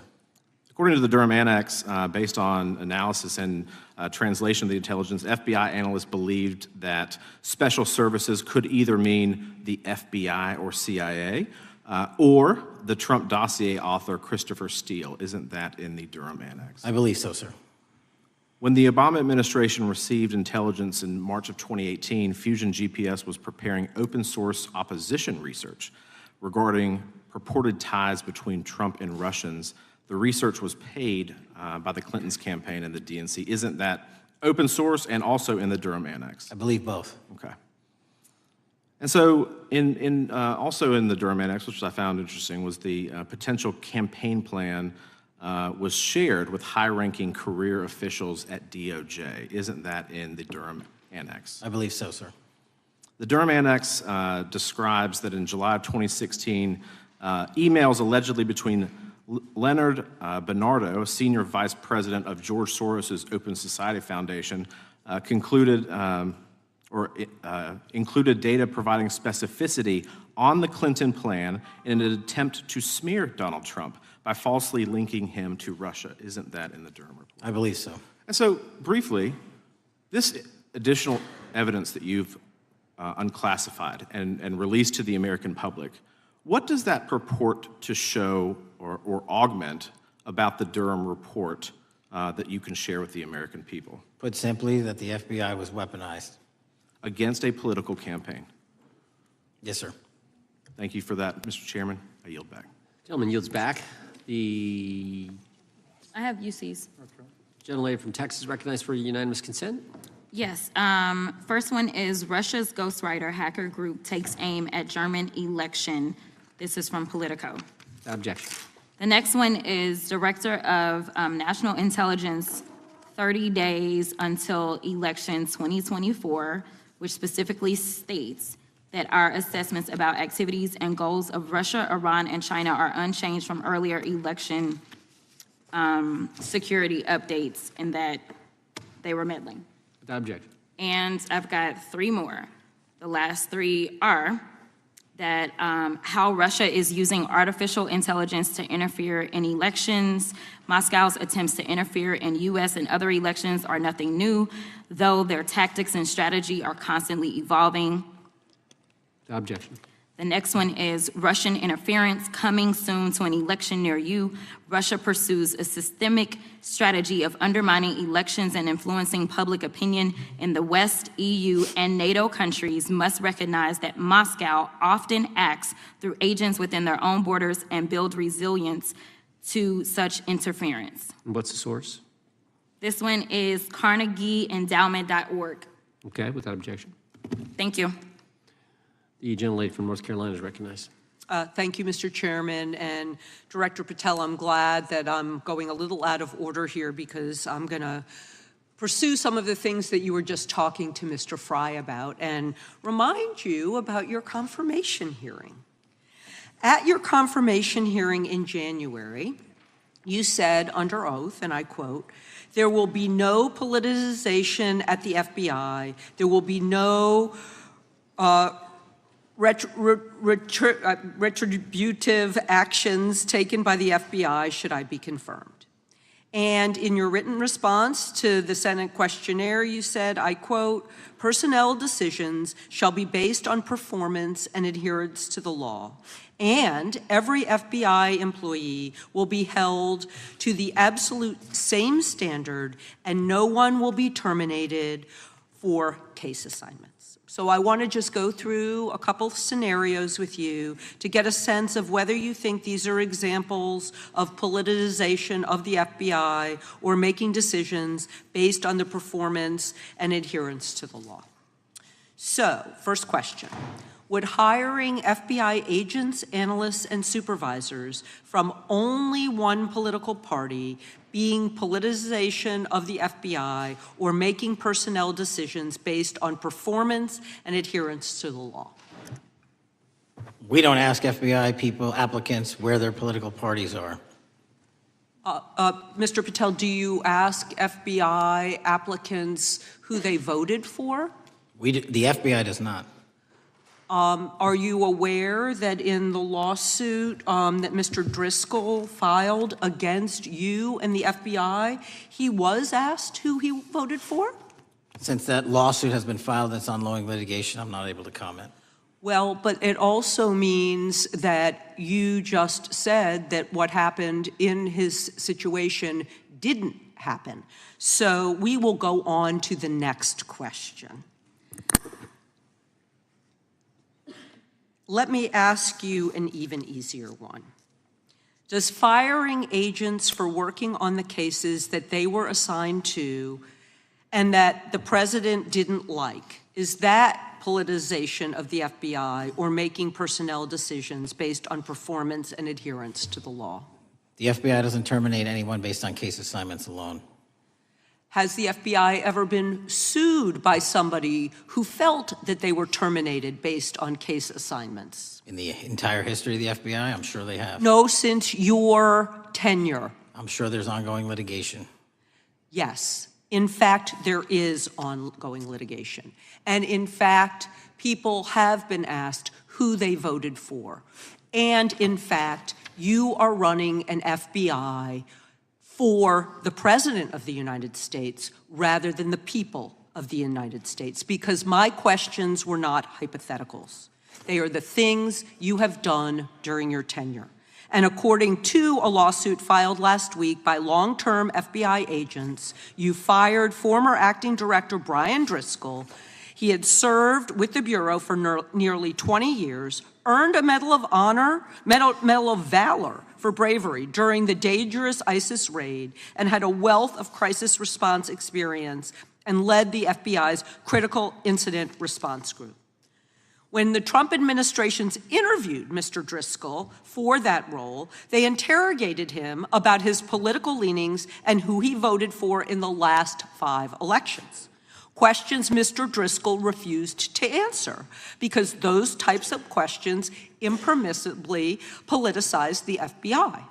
You also fired Steve Jensen, who served the FBI for nearly 2 decades and ran critical terrorism, counterintelligence, and organized crime operations, whom you once described as embodying what the American public demands of the FBI. But he was fired because he took part in investigating crimes committed on January 6th. And Trump's MAGA base lambasted you online for keeping him at the FBI. So he's no longer at the FBI. You also fired a decorated combat veteran with decades of experience in the Bureau, Special Agent Walter Jardia, because he worked on the investigation into the Russian interference in the 2016 presidential election and helped investigate Trump's ally, Peter Navarro. Director Patel, it is very clear that you have flunked your own test. You've put saving your job, which I actually believe you were being honest about during your confirmation hearings, over doing what's right for the FBI and the American people. That is not adherence to the law. Thank you, and I yield back. Time of the gentlelady is expired. The chair now recognizes the gentleman from North Carolina. Thank you, Mr. Chairman. Director Patel, it's great to have this opportunity. Thank you for being here. Thank you for your service. And I've got to say, one of the most disheartening components of the previous administration, when I was working with local law enforcement all over the state of North Carolina, all over the country, people rightfully did not really care about the inner workings of Washington, D.C. The FBI had previously been the paramount, the sterling, the top of the top law enforcement agency. They wanted their FBI to fight crime. Whatever small town, city, whatever it may be, FBI was expected to deliver for the American people. And then reports started to come out, in addition to the likes of McCabe, Comey, Clapper, Strzok, Page, that the FBI was targeting Christian nonprofits. They were targeting parents for protesting radical gender theory at their schools. They targeted Catholics, churches, pro-life organizations. And the FBI was really bruised in just modern day America. And your focus on getting the FBI back to the streets, fighting criminals, locking up bad guys, whether they're violent criminals, whether they're sex predators, whatever they may be, that is restoring the reputation of the FBI, and I thank you for that. In regards to the perceptions, I want to be very clear here. You mentioned the statistics about removing dangerous illegals, removing thousands of kilograms of drugs, violent criminals, guns. The border is secure. These accomplishments are noteworthy and they're needed. But at the same token, I want your take. The fight is not over. Isn't that correct? When we look at what happened in the previous administration, the number of illegal alien criminals that made their way into this country of every type, they're embedded, they're here, and it's going to take a sustained effort to win this battle. That's the critical component, sustained effort. And that's the critical component when you look at what happened in Washington, D.C. We're not here for 4 seconds in terms of safeguarding Washington, D.C. Yep. It's a sustained initiative. We're taking it to Memphis and wherever we decide else. And so we are going to continue the mission till it's done. In regards to offloading some of the agents from Washington, D.C. to the states, to the people, can you just explain how tactically that is a force multiplier in the law enforcement community around the country? Yeah, it's pretty simple. You don't even have to be in law enforcement to know that. If you put cops with other cops, they're going to do cop work. That's right. And what was needed in the communities out there was more cops. What was not needed in the bloated bureaucracy of Washington, D.C. was a third of the FBI's workforce, because a third of the crime does not happen in the Washington, D.C. NCR area. And so the results speak for themselves. Our state and local partners, I've always said this, are our biggest ally, our greatest ally and partner, and we cannot do the work without them. But we got to send our guys to them. That's right. And in regards to the last 4 years, the open border policies, whether it's terrorism, drug trafficking, human trafficking, violent crime, massive amounts of organized retail theft, and other types of criminal behavior, can you describe, just so anyone who's listening here can talk about, how serious the levels of criminality have become in the United States? Well, unfortunately, in order to have these record-breaking numbers of arrests and seizures, you tragically had to have a record-breaking explosion in violent crime, and it doesn't happen overnight. And it came in from all corners of the earth and from all platforms, including social media. And that's the root cause of all of these evils. And in order to clean it up, it's not going to happen overnight. But the men and women of the FBI, what they did in these 7 months, everybody should be talking about it. Every single district in this dais is safer now, today, than it has ever been because of that work. And in regards to the ongoing political climate, Director Patel, how do sanctuary policies that are still being implemented and defended in certain states, cities, and counties, how do they help or hurt your efforts to make America safer? Well, if you are harboring criminals, you are harboring our ability to keep our communities safe. It's that simple. If you have a fugitive warrant for a violent felony offense, and we are not able to procure you because of policies or rules that don't allow us to go get them. And time again, we have heard all too many illegal immigrants who should not have been here, murdering women, murdering children, giving drugs to our youth, and raping our children, and that is unacceptable. Straightly put, can you separate immigration enforcement with fighting crime? They're intertwined. Thank you. In regards to policies like cashless bail, how does that help or hurt your efforts? criminals know that there are certain jurisdictions where if they shoot someone, they'll be out the door within the next hour to do it again. And that's an ethos and a system that has been built out over years that we are combating. How is defunding the police around the country, how has that helped or hurt? As long as I'm in this seat, we're not defunding any cops. Good. Thank you, Director. I yield back. Gentleman yields back. Mr. Garcia is recognized. Thank you, Chairman Jordan, and welcome again, Director Patel.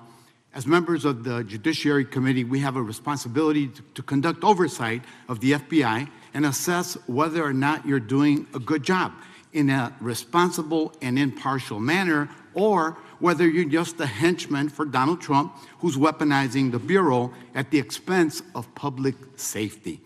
As Congressman for tenure, is the Bureau's expanded role in low-level, non-criminal immigration enforcement. I have a report here from the conservative Cato Institute. They've obtained ICE documents showing that over 2,500 FBI personnel are now working on immigration enforcement. A yes or no question. Did you sign off on this? 2,500 FBI employees are not currently working on immigration enforcement. Did you sign off on this?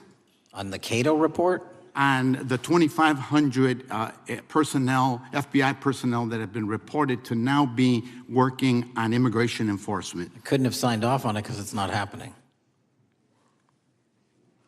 You can call it whatever you want, but the reality is that over 2,000 personnel individuals are now working at ICE instead of their jobs.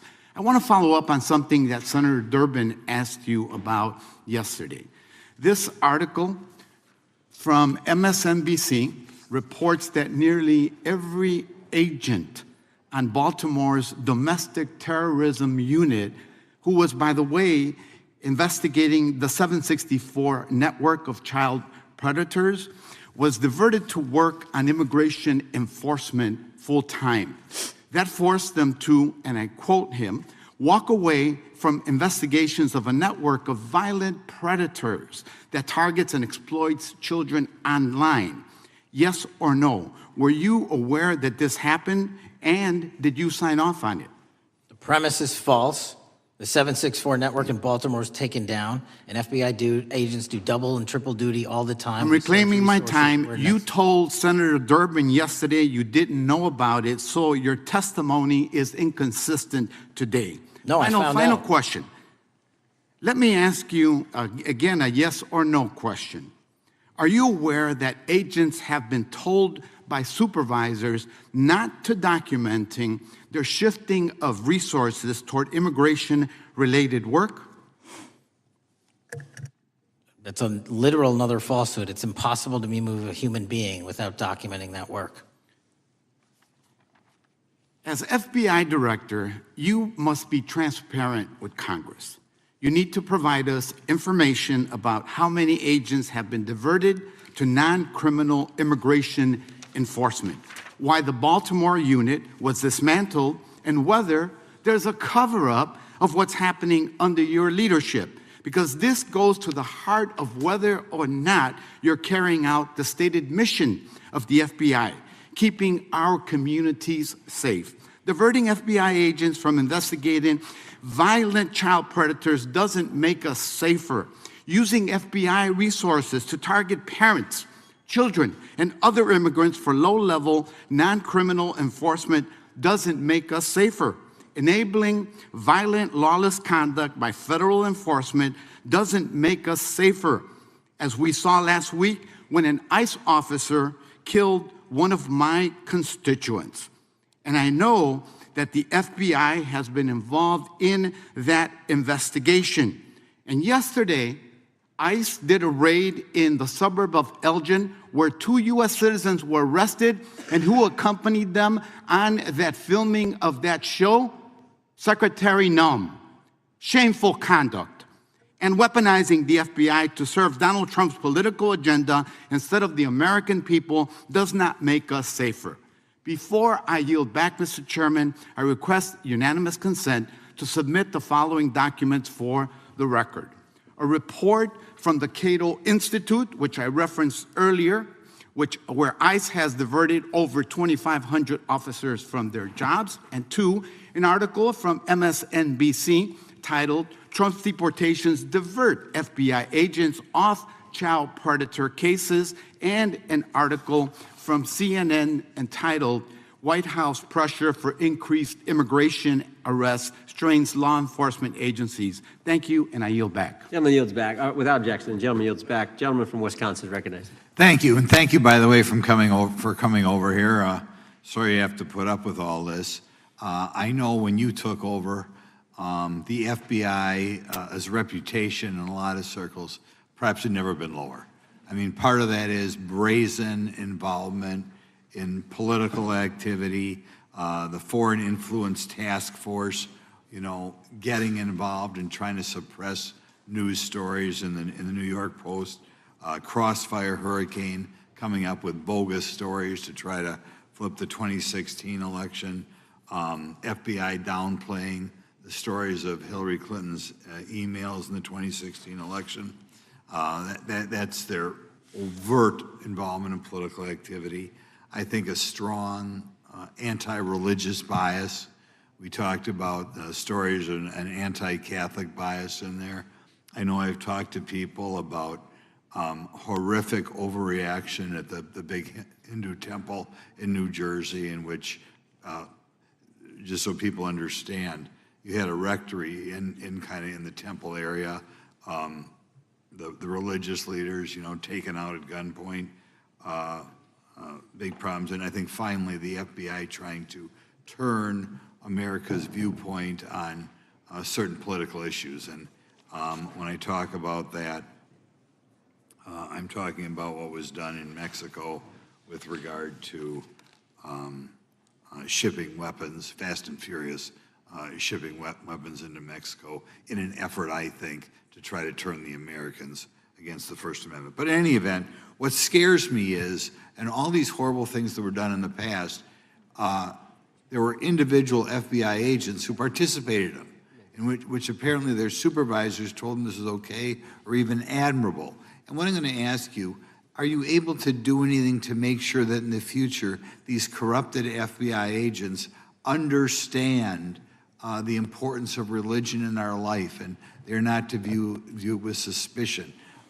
They understand parental rights and the idea that traditionally in America, parents have the ability to object when their young 5 or 6-year-old children or year-old or very young children are getting what most people consider highly inappropriate sexual contact. What are we doing there to try to make sure we don't have problems with these FBI agents again, or make sure that in the future administrations, they would object if they are asked to behave in such a immoral fashion? 2 things. If you are corrupt, you don't work at the FBI.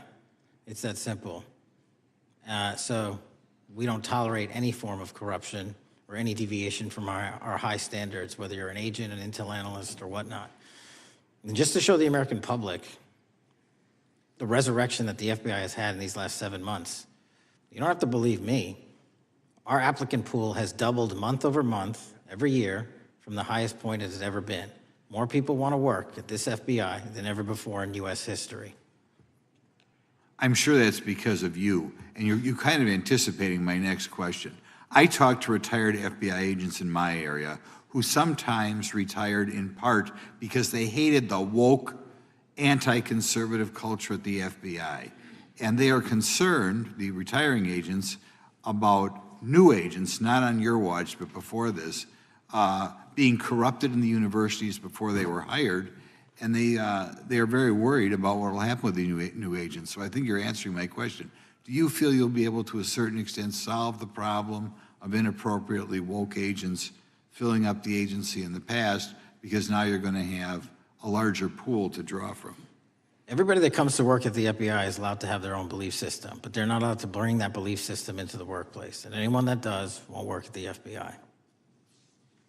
Okay, very good. Now, recently, there's sort of another potential scandal, I guess, a politically motivated thing, Arctic frost. Do you want to comment on that? And it appears one more time as perhaps the FBI was getting involved in what would normally be considered political events.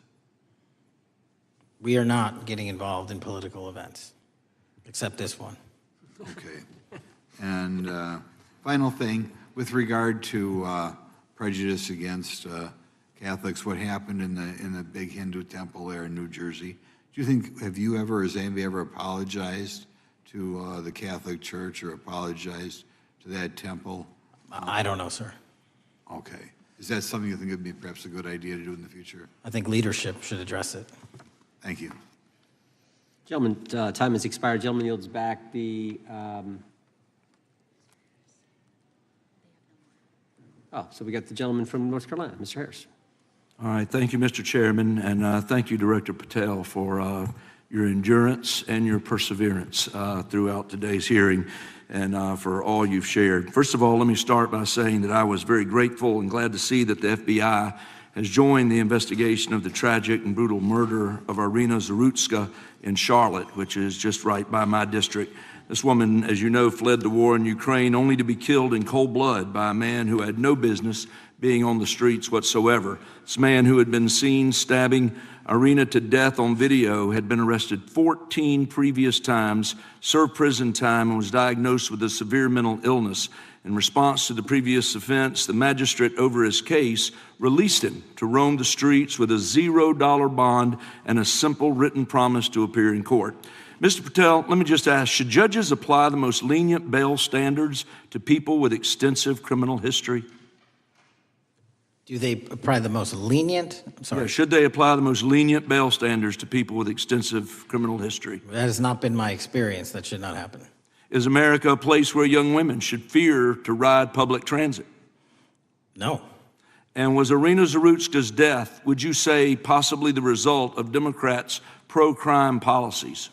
That investigation and matter is in open trial, so I don't want to stylize the evidence. I understand. Well, Mr. Patel, let me just say, taking over the FBI after the Biden administration's blatant weaponization of the agency is no easy feat, as we've recognized throughout this hearing today.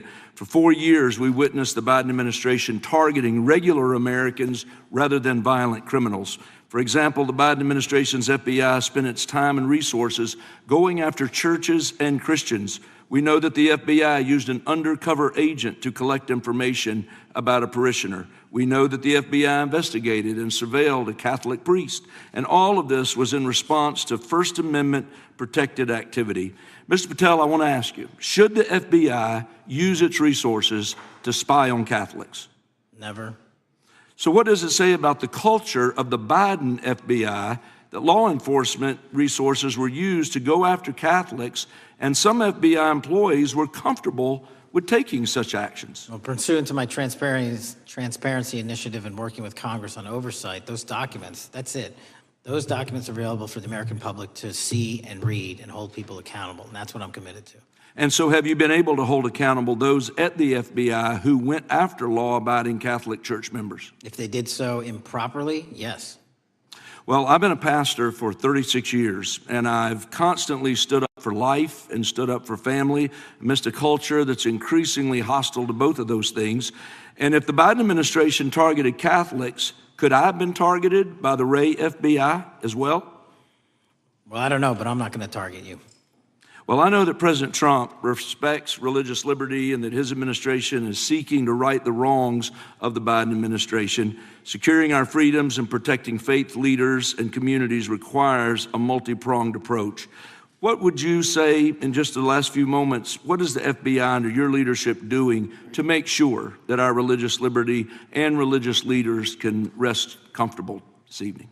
Zealously protecting our First Amendment rights, Amen. But zealously going after those that abuse that right that leads to criminal conduct. You will be investigated, you will be looked at, and referred to prosecution every single time the evidence warrants.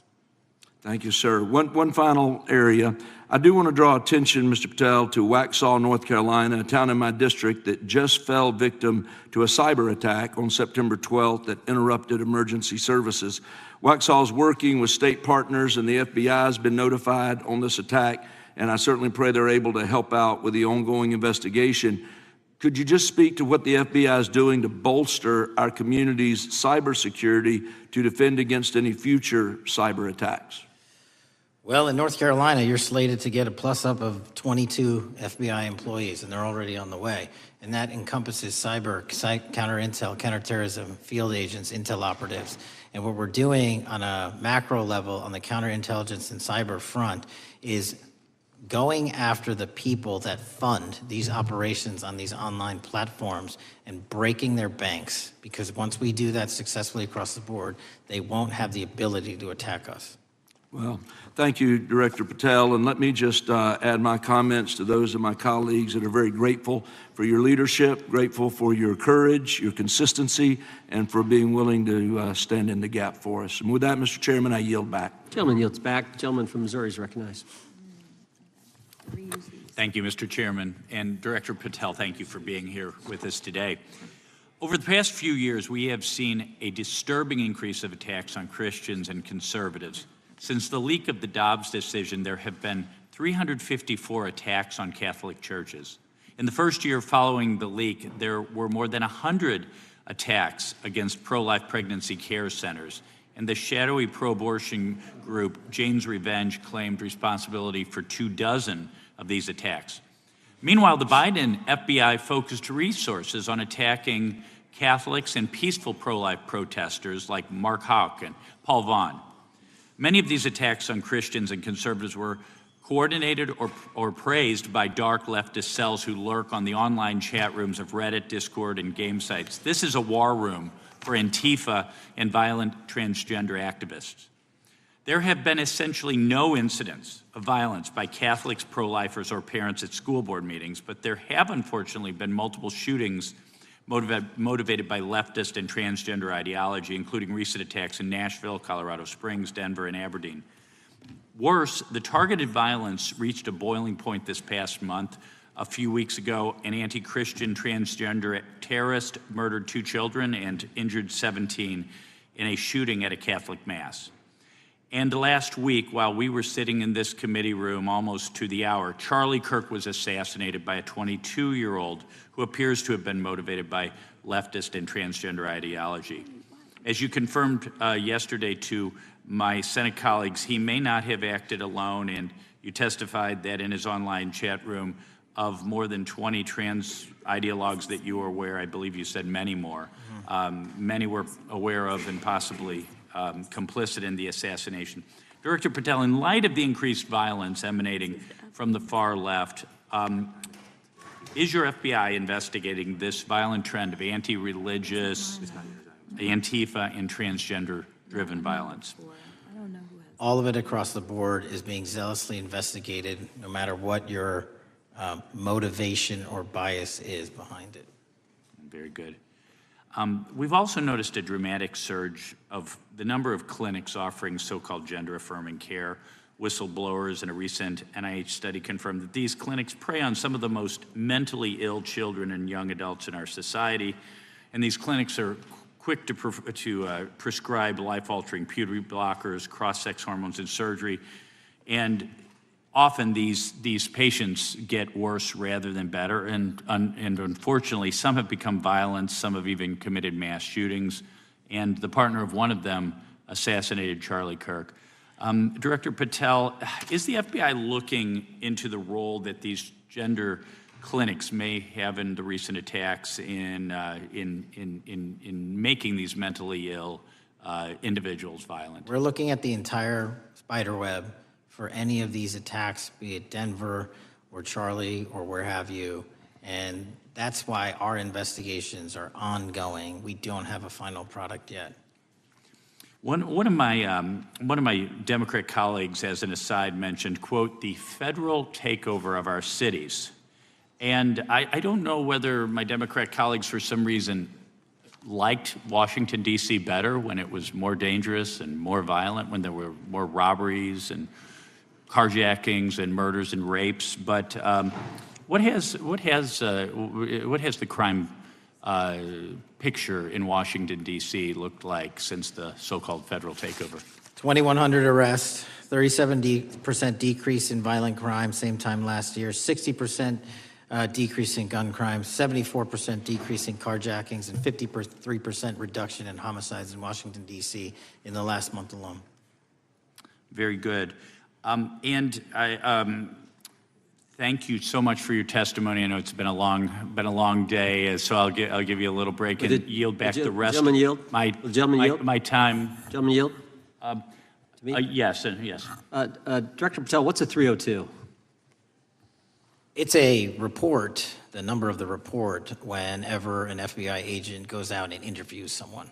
And are you familiar with the 302 where the FBI agent interviewed the whistleblower who's come forward and talked about the former chair of the Intel Committee here in the House pushing staff members to leak classified information? Well, I'll just read from it.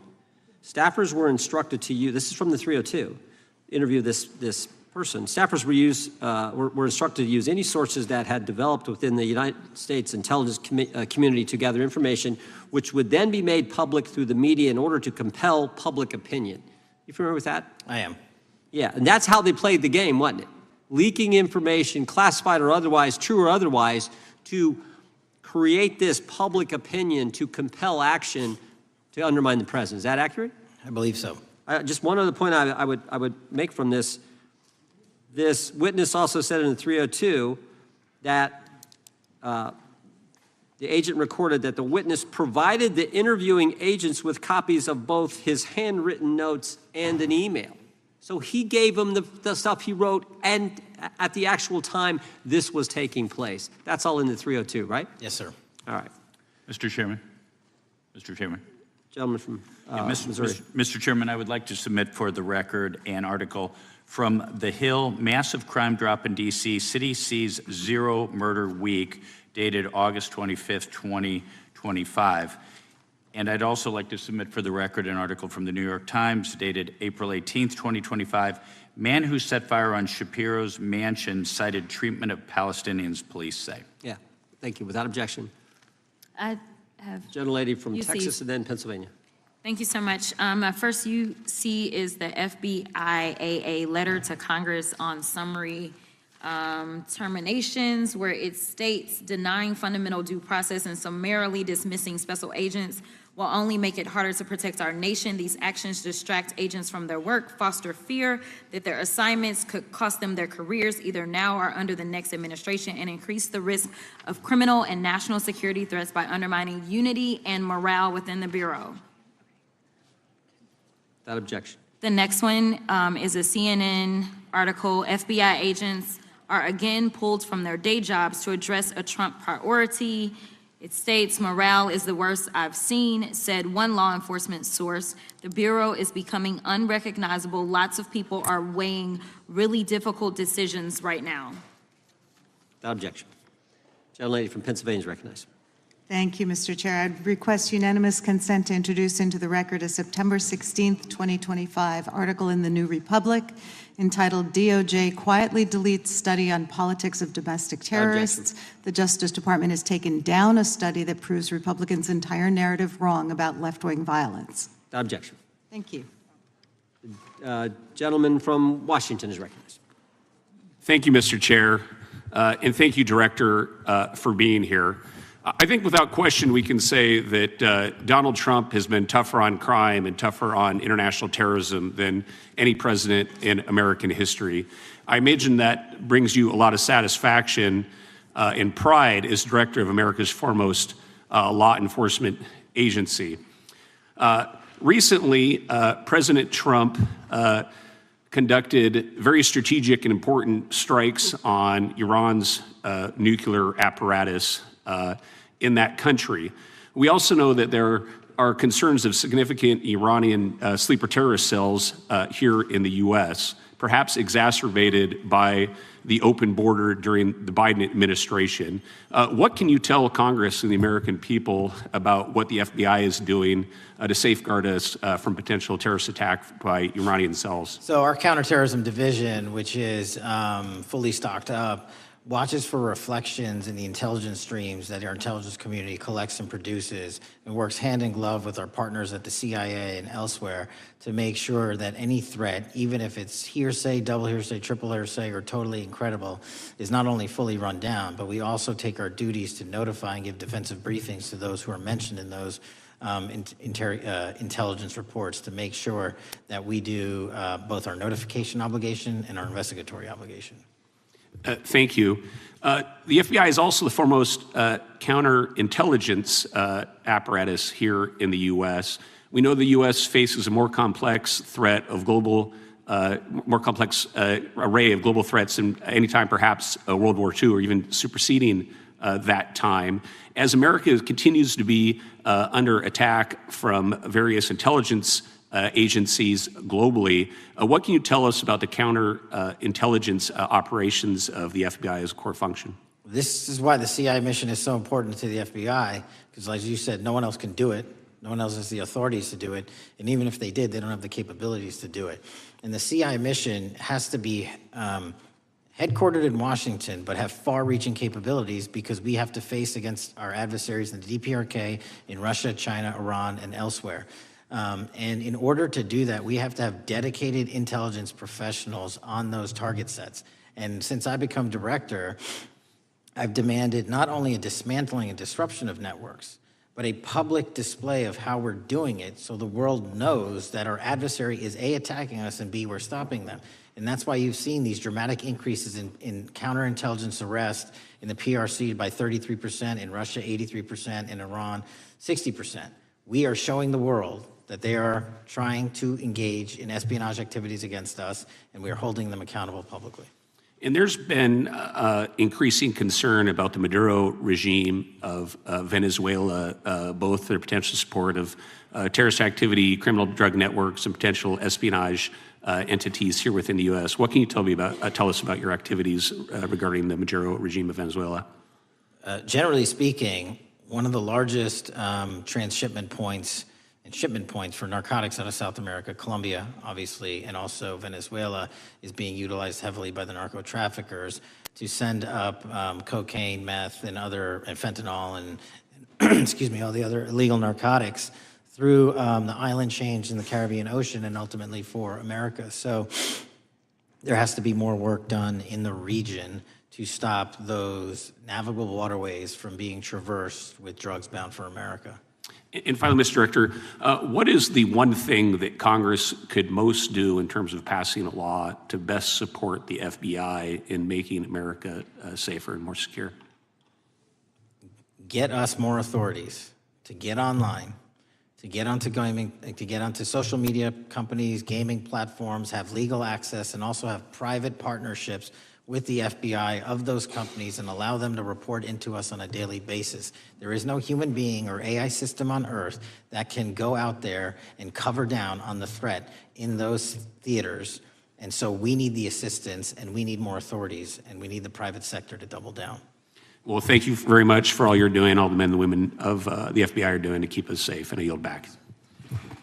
Gentleman yields back. Got a UC request from the gentleman from Arizona. Thank you, Mr. Chairman. I have an article titled, FBI Flooded with Record Number of New Agent Applications Kash Patel's First Month. The FBI saw 5,577 new agent applications in March and more than 10,000 since January. Without objection. The gentleman from Kansas is recognized. Thank you, Mr. Chairman, and Director, thank you for being here. I have listened carefully to all the discussion in this hearing. I've reached two top-line conclusions. First, I am glad I don't have your job. And second, I am glad you do. Thank you for being willing to step up and serve in this role. I'd like to plow a little bit of ground that we've not spent a lot of time on so far and explore. You mentioned, and I'm well aware of your strong commitment to partnering with state and local law enforcement authorities. Obviously, one of the missions is in the counter-drug space. Another is in the forensic laboratory space, where both you and a lot of local and state agencies cooperate in terms of evidence analysis. From the state side, programs such as the HIDA programs, very, very important in counter-drug, such as the Coverdell grants, very, very important in maintaining state laboratory capacities. Would I be correct in concluding that if we are able to maintain robust funding for those types of programs, including both Coverdell and HIDA, that would contribute to the safety of the United States and to your mission? Absolutely. Director, you have talked a little bit about some of the counter-drug work that you've been doing. One thing we haven't talked about yet, the President, in one of his first actions upon taking office back in January, designated a number of the cartels as foreign terrorist organizations. That's not just a paper transaction. I believe the list has been expanded since those first actions. In terms of America's military engagement with the cartels abroad, in terms of our intelligence engagement with them abroad, that designation has had real meaning and has affected some of the thinking and approaches of our military and our intelligence community. Can you talk a bit about how that designation might be affecting or should be affecting the FBI's approach to dealing with the domestic activities of the cartels? The simple way to analogize it is after 9/11 and the manhunt for the foreign terrorist organizations overseas in places like Afghanistan and Iraq, the FBI received certain authorities to go out there and dedicate a mission to go after them both lawfully and investigatorially and collect evidence and provide it to our agency partners. Once the foreign terrorist organization designation was labeled over to the Mexican drug cartels, we can now do that here. And in Mexico, and in Colombia, and in Venezuela, and anywhere else they are. And so that's the best analogy I have. What we're able to do is take our counterterrorism platform, traditionally used for global terrorist manhunting, and bring it into this hemisphere against a very real threat, which is the drug traffickers, and they are foreign terrorist organizations. So we just have so many more resources and authorities now directed at them. So, for example, Director, in the regions, from the vantage point of local law enforcement, there are structures that have historically handled those partnerships separately. HIDA, for example, is an example on the drug trafficking side. The JTTFs are an example on the terrorism side. How is the thinking evolving in terms of on a regional basis, either merging or not merging those structures now that the targets in many ways are merged? So the JTTFs are kind of our forward operating base across every single state in this country to take on that mission. And anytime you're labeled a foreign terrorist organization, you come right under the authorities of the JTTF, the task force officers, and the state and local level police work that gets done in those JTTFs. And the Homeland Security Task Force layer on top of that, I think 25 or 30 across the country, specifically working with DHS and Secretary Noem to go after the drug trafficking foreign terrorist organizations because they have unique capabilities and authorities dedicated to that mission. And so that's the beauty of the HSTFs. Let me ask you an adjacent question, Director. I noticed in your written testimony, I don't think we've talked about it yet, you brought to our attention an expiring authority. It's in 6 U.S.C. 124N with respect to counter-UAS drones. You point out that authority expires in statute at the end of this month, and you impressed upon us your interest in seeing it extended in some manner.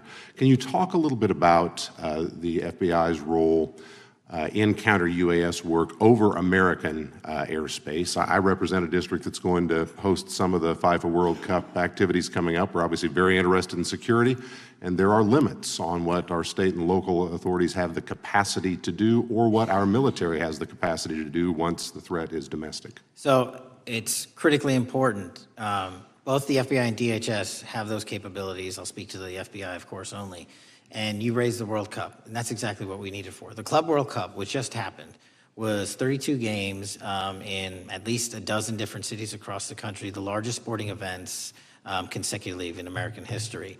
And we used our counter-drone capabilities to not only inspect and secure stadium locations, but where fans were hovering and we call base camps.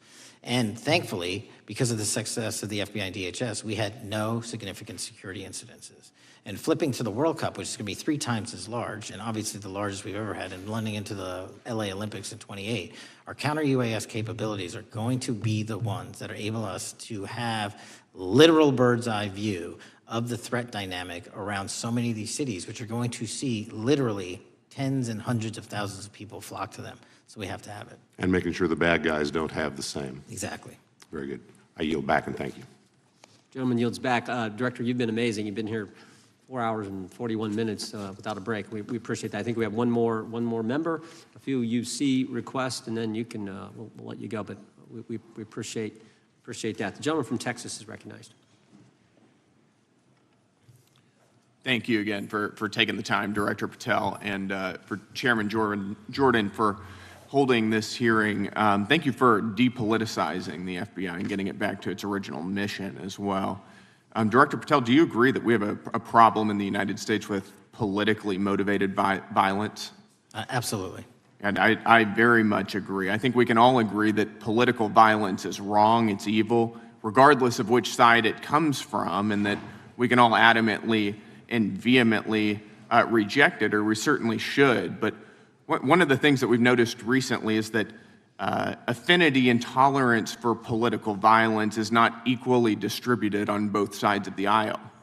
In fact, right now, social media is filled with leftists who are cheering on the murder of an iconic conservative political figure, Charlie Kirk.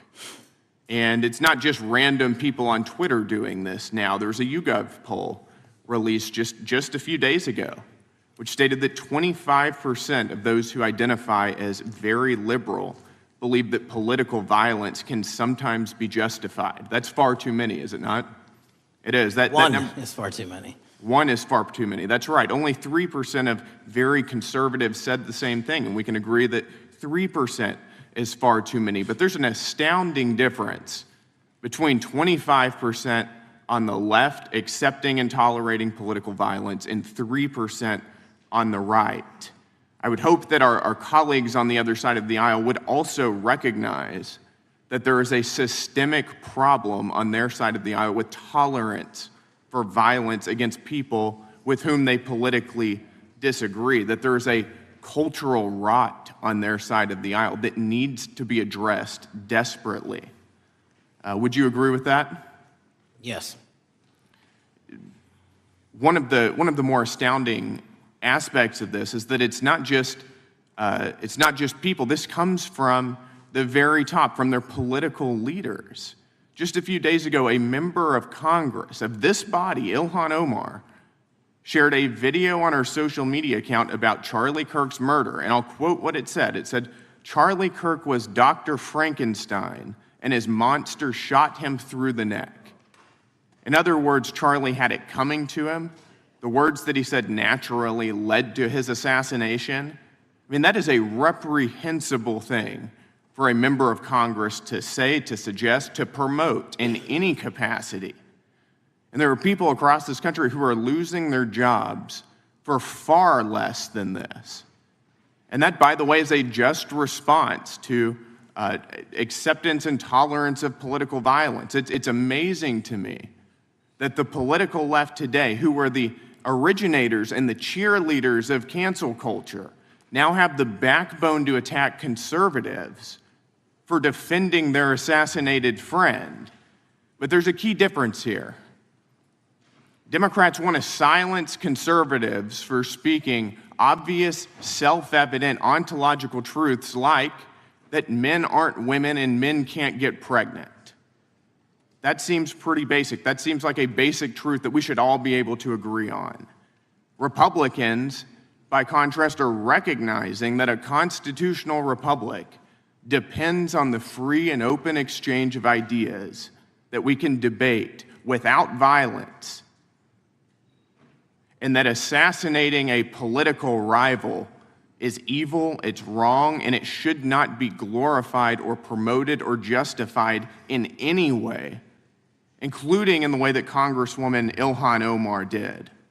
So Mr. Patel, thank you again for being here. I'd like to, with the remainder of my time, just get your opinion. Does the FBI recognize the rising threat of political violence in America, and what can you guys do to address it? Yes, we do, and what we can do to address it, Congressman, is we need to get online partnerships with these companies in the public space, on these gaming sites and on these social media sites, as I was saying earlier, there is no way to triage the amount of information generated on these sites by the FBI alone. And we need the public-private partnership. And there's another law that's expiring, I think, at the end of this month, which I believe we need renewed, that allows private sector companies to report into the FBI without liability for criminal investigatory purposes. And that's the kind of stuff we need to keep going.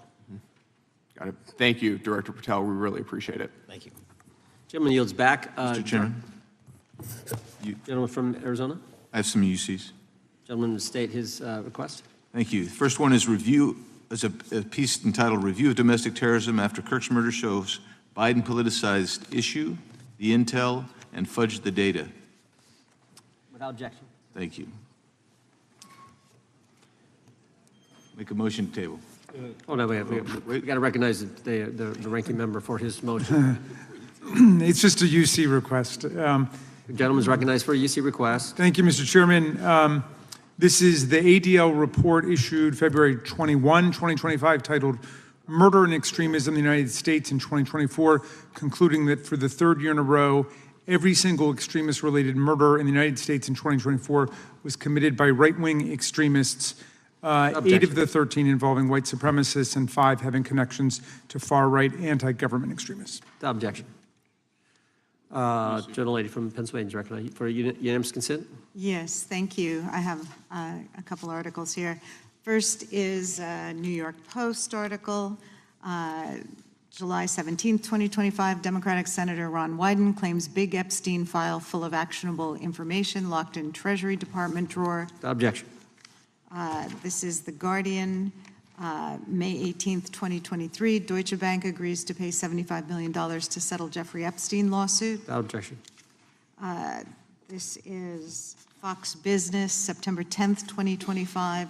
JP Morgan processed over $1 billion for Jeffrey Epstein despite internal concerns over sex offender status. Without objection. And New York Times, Bank of America flagged suspicious payments to Epstein only after he died. Without objection. Okay, and I also have a motion, Mr. Chair. Lady was recognized. We're going to come back to the motion I thought was made by Mr. But I want to dismiss our witness. Could we do the motions before he goes?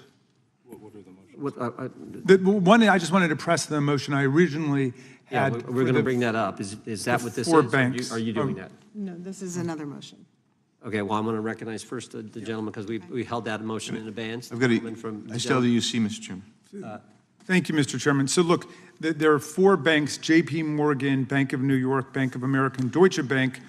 Yeah, but the gentleman can state his motion. Yeah, but the motion is to subpoena the CEOs of these 4 banks to bring in all records relating to their relationship to Jeffrey Epstein and to produce all records reflecting it. These 4 banks have flagged to the government $1.5 billion in suspicious transactions relating to the sex trafficking I move the crimes. table. Mr. Diamond just released a statement saying he would be happy to comply. Chairman, you don't need the motion to table. The motion offered by the gentleman from Maryland. The motion to table is not debatable. The question occurs on the motion to table. Those in favor say aye. Aye. Those opposed, no. No. Opinion of the chair, the ayes have it. The motion is tabled. I'd like a recorded vote if we could, Mr. Chairman. Recorded vote being requested. The clerk will call. Well, we got to get the clerk here. The clerk's right here. Wonderful. Clerk will call the roll. Yes. Mr. Jordan votes yes. Mr. Issa? Mr. Biggs? Mr. Biggs votes aye. Mr. McClintock? Mr. McClintock votes aye. Mr. Tiffany? Mr. Massey? Mr. Roy? Mr. Roy votes aye. Mr. Fitzgerald? Mr. Klein? Mr. Klein votes aye. Mr. Gooden? Mr. Van Drew?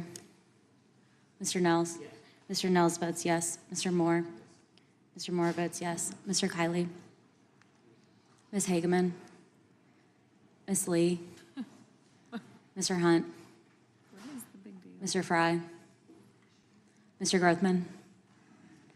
Mr. Grothman votes aye. Mr. Knott? Mr. Knott votes aye. Mr. Harris?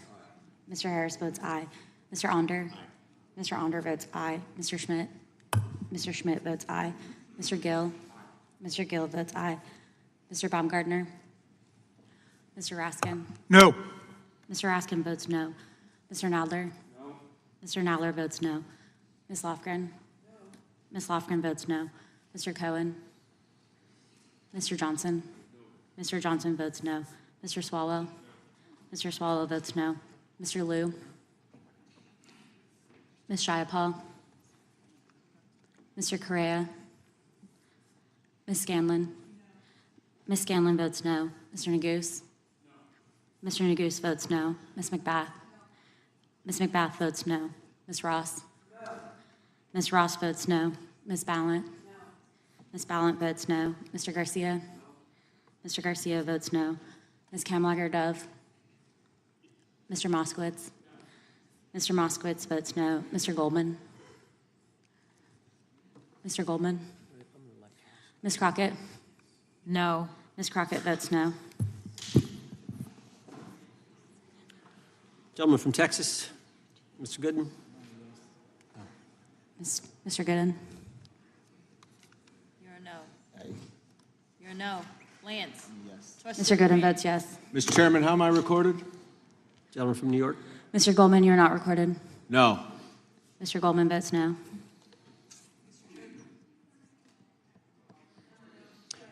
Gentlelady from Washington. Ms. Jayapal votes no. Gentleman from California. Gentlelady from California. Mr. Liu votes no. Ms. Kamlager-Dove votes no. Gentleman from Kentucky. Mr. Massey votes no. Director, I want to thank you again for being here. While we're waiting for members to get back to record their vote, you don't need to stay around for these kind of motions. We appreciate the service you're providing the country, appreciate your testimony today, and appreciate the fact that you did it 5 hours straight. That's amazing. So God bless you and keep up the good work. The witness is dismissed. I know, but I'm dismissing the witness. I don't think it, nothing involved. I just put them in the record. Mr. Chairman, we're still waiting for members to come back to record their vote on the motion offered by the gentleman from... No, I just, as a point of order, I just wanted to establish that the dismissal of the witness doesn't affect the viability of any of the motions. No, the committee's still going. How many members do we need?